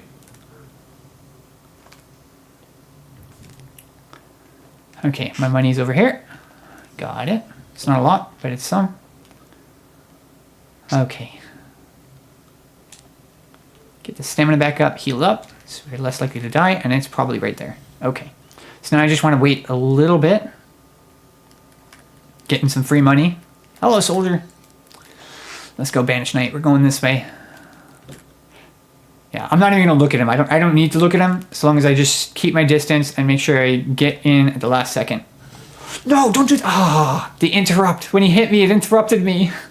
Oh man, that was so close. There's the item again. Oh man, I'm sorry I'm wasting your time, but you get the idea. You can either fight the guy yourself or kill him with the chariot. It's not so easy to kill him with the chariot. Takes practice, I guess. I'll try one more time. No, I'm gonna keep trying until I get it actually, because I want that item. And then I'll show you everything we have access to then. Oh, there is one more thing. There's one more thing to get after this, actually. Two things in the same place. Swing. All right. Okay. Fall here. And here.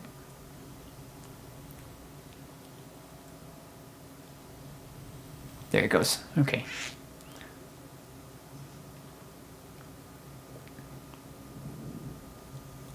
I hear it. I'm in danger here.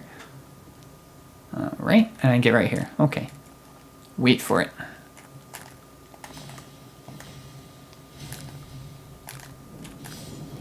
Okay. There it is. What? Okay, I guess I have time. I'll run up the slope here. Get my money back.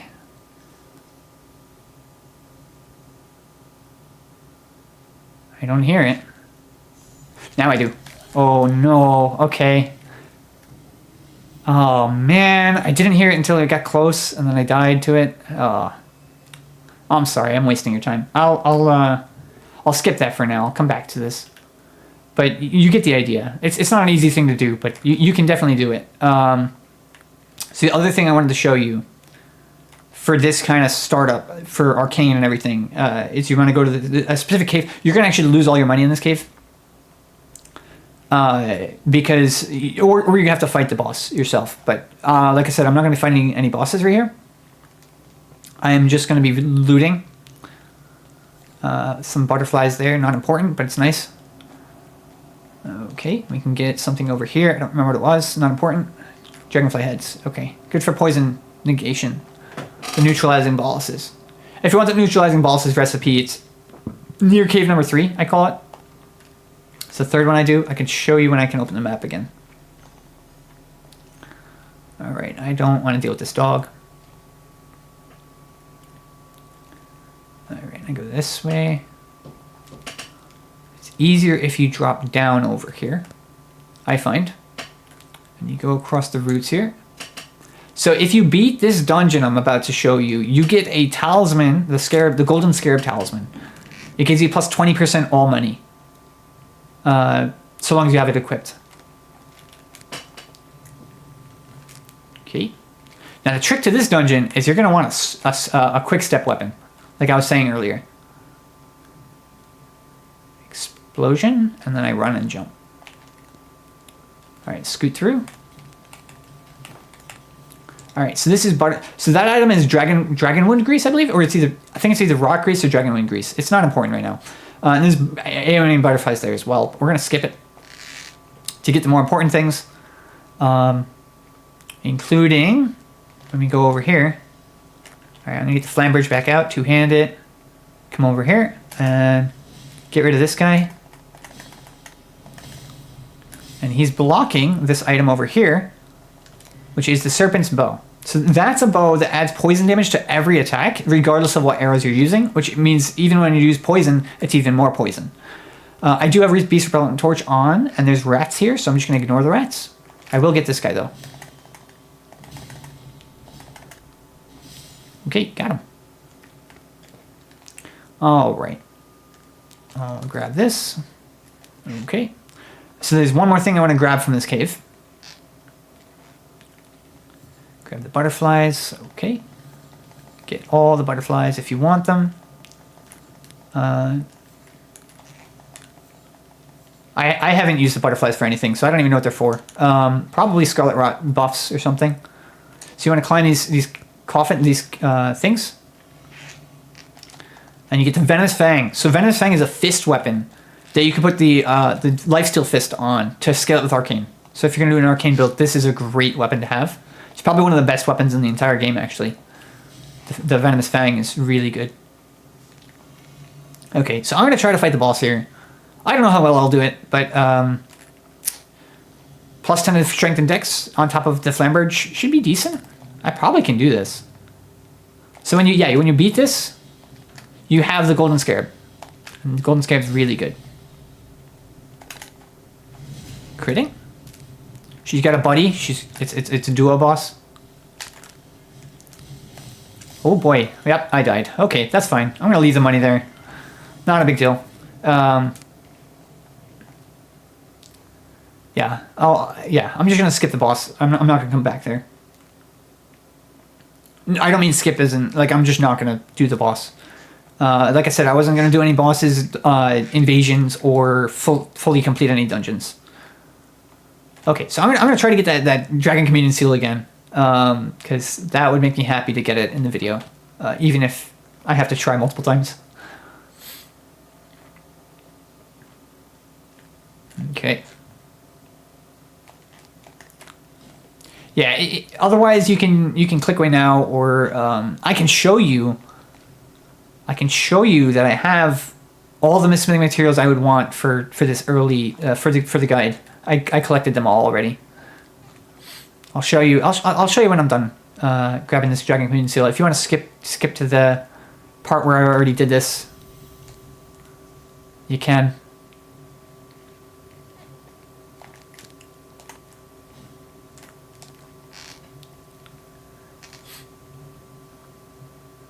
Yeah. I mean to practice this enough where I can do it reliably.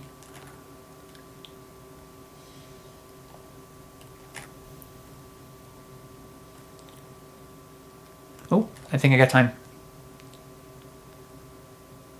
Okay. Please don't show up right now. I hear it, I hear it, I hear it. That means it's close. Alright. Should be okay. I don't see it. I'm gonna wait till it goes up. Here it is, here it is. No, it went back up. Okay. Alright, I'll go this way.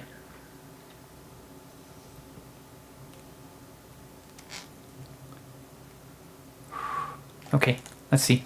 Sorry about breathing out like that. Alright, keep going. Okay, so it should be coming soon. Hello. Okay, I'm just gonna leave him there. Maybe not. Okay, where's the chariot? Still isn't here, eh? Huh. Weird. Maybe I should just fight the guy? It'd save me some time. You see how to kill it with the chariot. I mean, it's not easy, but it is something you can do. Definitely doable. There it is. Okay. Oof, that was really close. I would have felt really bad if I died there. Okay, I'm gonna try to get the guy now. Hello! This way. Okay. I don't want to get killed by the chariot if I can help it. Oop, there it is. Oh boy, I'm probably dead. Yep, I'm dead. Okay. Man, I knew it could have been happening right then. I just was hoping it was a little bit more time than I had. Ugh, sorry.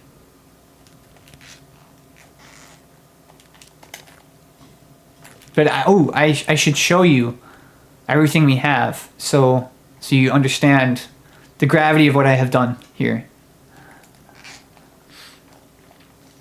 All right, I'm gonna try to get the seal again, and I'll show you that later. Okay, he does this weird turnaround thing. That's fine.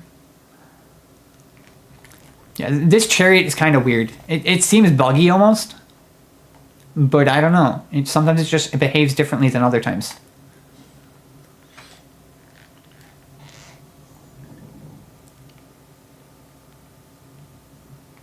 Okay. Yeah, if you're gonna get the item that's on this bridge here, always look up to make sure you're not gonna get hit by the chariot. All right, let's watch the chariot go back up. There it goes. Oh boy. All right, it went up, so we have time to get over here. I think. Uh-oh, we might not have the time. Oh, no, we have time. We're good. Okay. Just keep running. Just keep running. I might have to get in this pocket here. Yeah, there it is. There it is. It's coming up. Oop, it dead. Nice. Nice. Okay.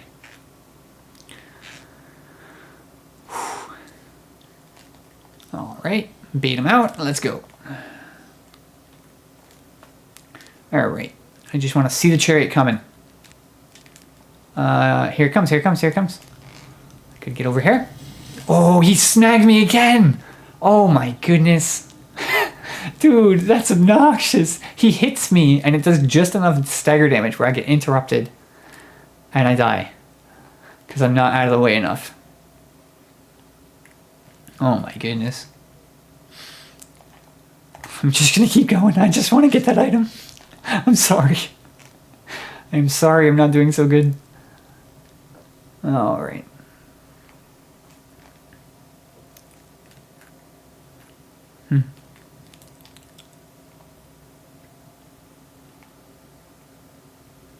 Okay. It is 8:30. I have to get off at 9, so not too bad. Well, I don't exactly have to get off. I just have to be quiet. All right.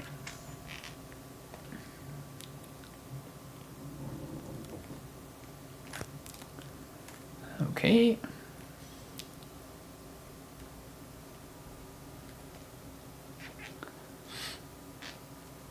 I'm just gonna run for it.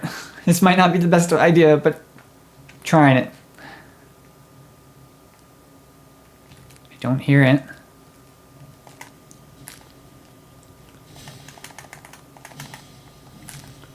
Uh-oh.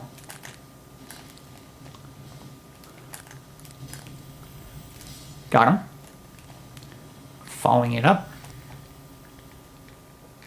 Okay. Alright, alright, alright. Nope, don't hit me, don't hit me, don't hit me. Alright, we're good. Oh, goodness. I don't want to die here, if I can help it. Whew. Heal up, and let's get out of here. Holy moly. Here it comes, here it comes, here it comes. I gotta get out in the pocket. Okay, pocket safety. Okay. Not too bad. Made it back. Yeah, if you get him to get hit by the chariot once, he usually he gets hit twice, and that kills him. All right, come on. We're going this way. All right. Ooh, I'm going to make it just barely, and it might hit him twice. There's one. There's two. Got him. Beautiful. Here's the dragon peninsula. All right, did the job. Now, all I want to do is show you the spoils of our battle, of our our endeavor. Oh, and I wanted to do Kenneth Height's fort. That's a perfect place to go. All right. All right. I'll do Kenneth Heights fort, and then I'll show you what I got. So we do have the beast repellent torch on. Remember that, because I am gonna. There's gonna be it's gonna be rats in here, and they're pretty annoying. Okay. There's a golden seed right here.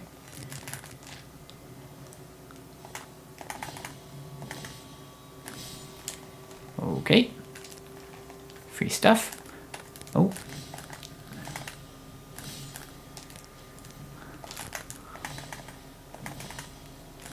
Okay. Backstab. Free item. Get the soldier gauntlets again.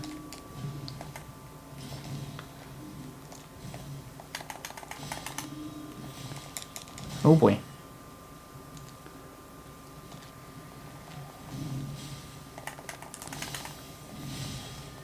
Okay.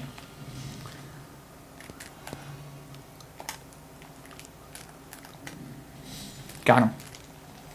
Okay.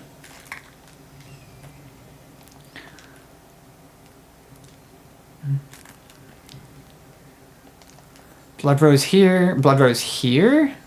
Yep. And then more blood rose over here. And then even more over here. Okay. That's good for bleed buffs on your weapon. Okay. Come on in here. There's a dude. Okay. Oh, I didn't see you. That's alright. I'm skipping him. Not gonna bother.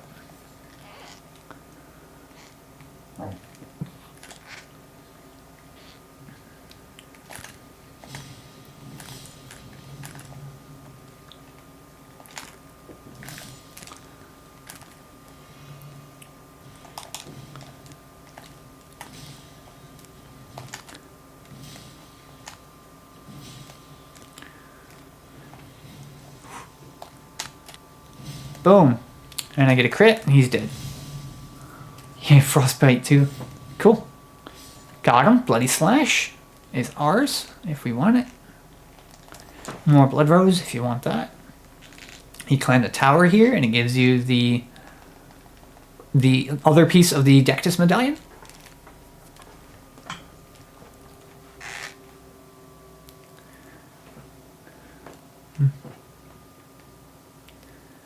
I'm glad I got the finger seal, that the dragon communion seal. That made me feel better.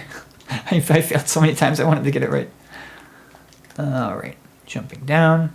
Make sure you land on these boards if you're going to jump like that, because it will kill you if you don't.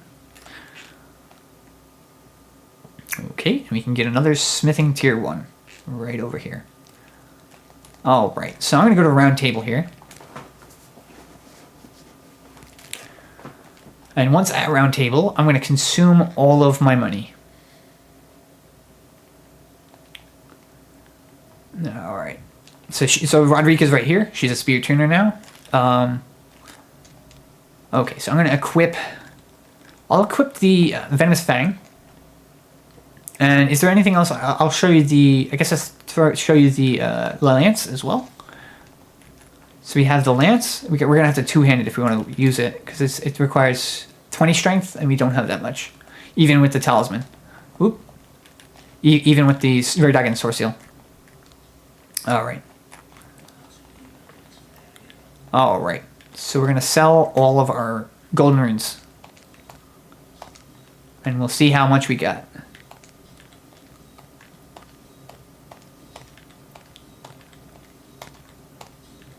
Oop.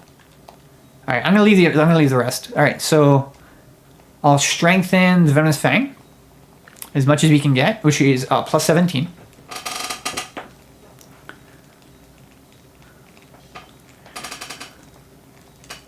Okay, so we're at plus 17. We have enough for a little bit on the lance if we want it. I'll show you the lance too. Why not? So yeah, we have 127,000 runes here. So I'll use that for leveling up, and I'll show you how strong we can get just from what we did. Got another golden seed. Okay. All right. Let's see. So we were level 5, and we can get up to 38. So we got 33 levels worth of money. I think I'm gonna keep it at 40 and go up to 17 here.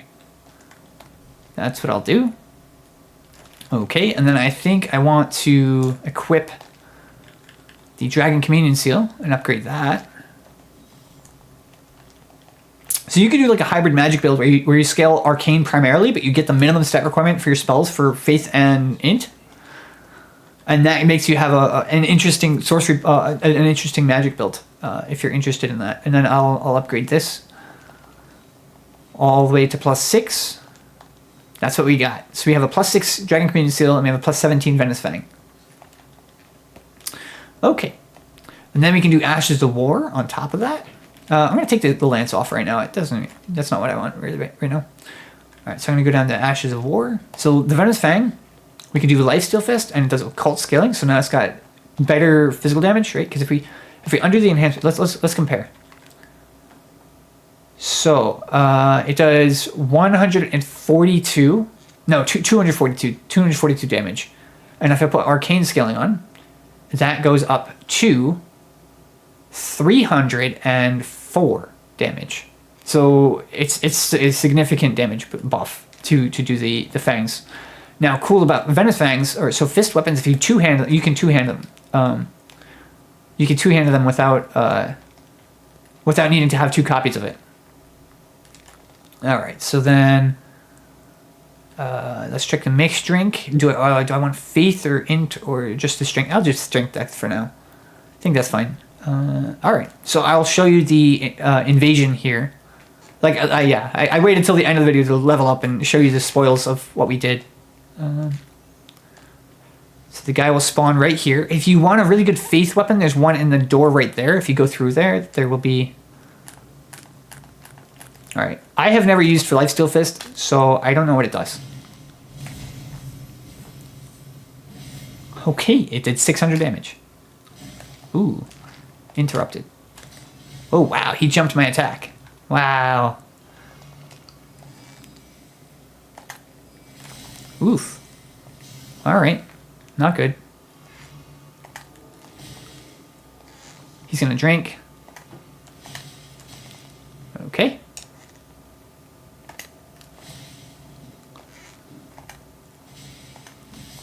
Got him. Because he was poisoned. Okay. Alright, Taunter's Tongue. You know what? Maybe I'll go back to that cave and get the Golden Scarab Talisman. Show you that. Because I'm a good level now. I could probably handle it, no problem. The Abandoned Cave. Yeah, so that's that. I'm pretty strong now. I mean, a +17 is really good to have this early. I gotta put my dagger back on so I can scoot. Oh boy, it's gonna explode. All right, I'm okay though. I guess I'll grab this too. Clean up a little bit. Oh, nope, dead. Okay, 9,000 on the floor there. It's not so pleasant. Should have waited for the explosion. My bad.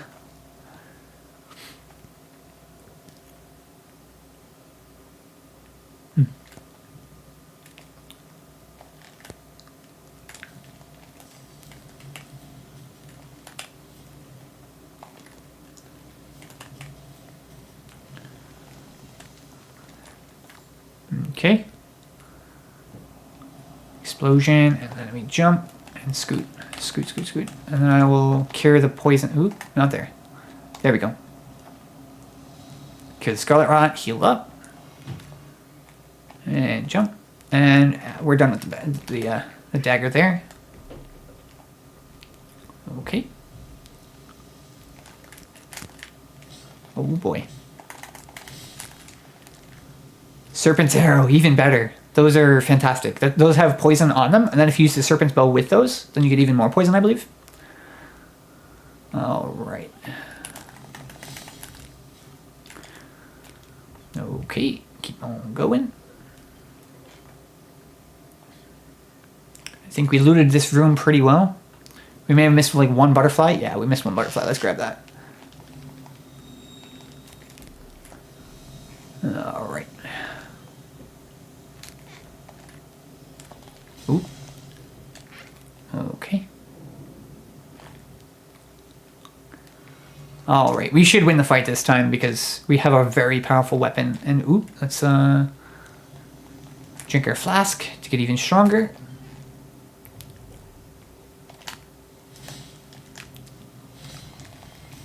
Oh.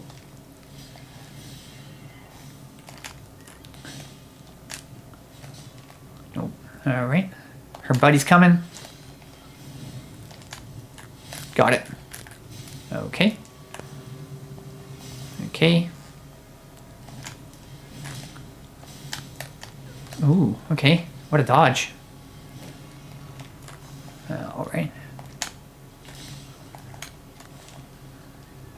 Alright.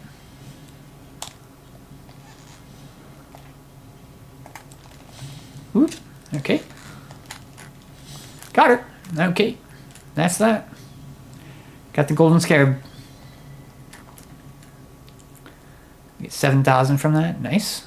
Alright, so we did the boss there. Alright. Alright, so the golden scarab. I think the next thing I would do is Morgot. Or Margit, rather. Margit. What am I saying?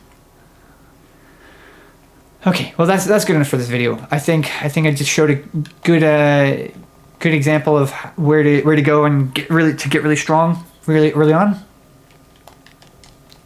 I got one more level, so I'm 39. Yeah, level 39 with a plus 17 and a plus 6. And actually, we have enough for a plus 5 of another one. 1, 2, 3, 4, 5, and then we have 8 and 9.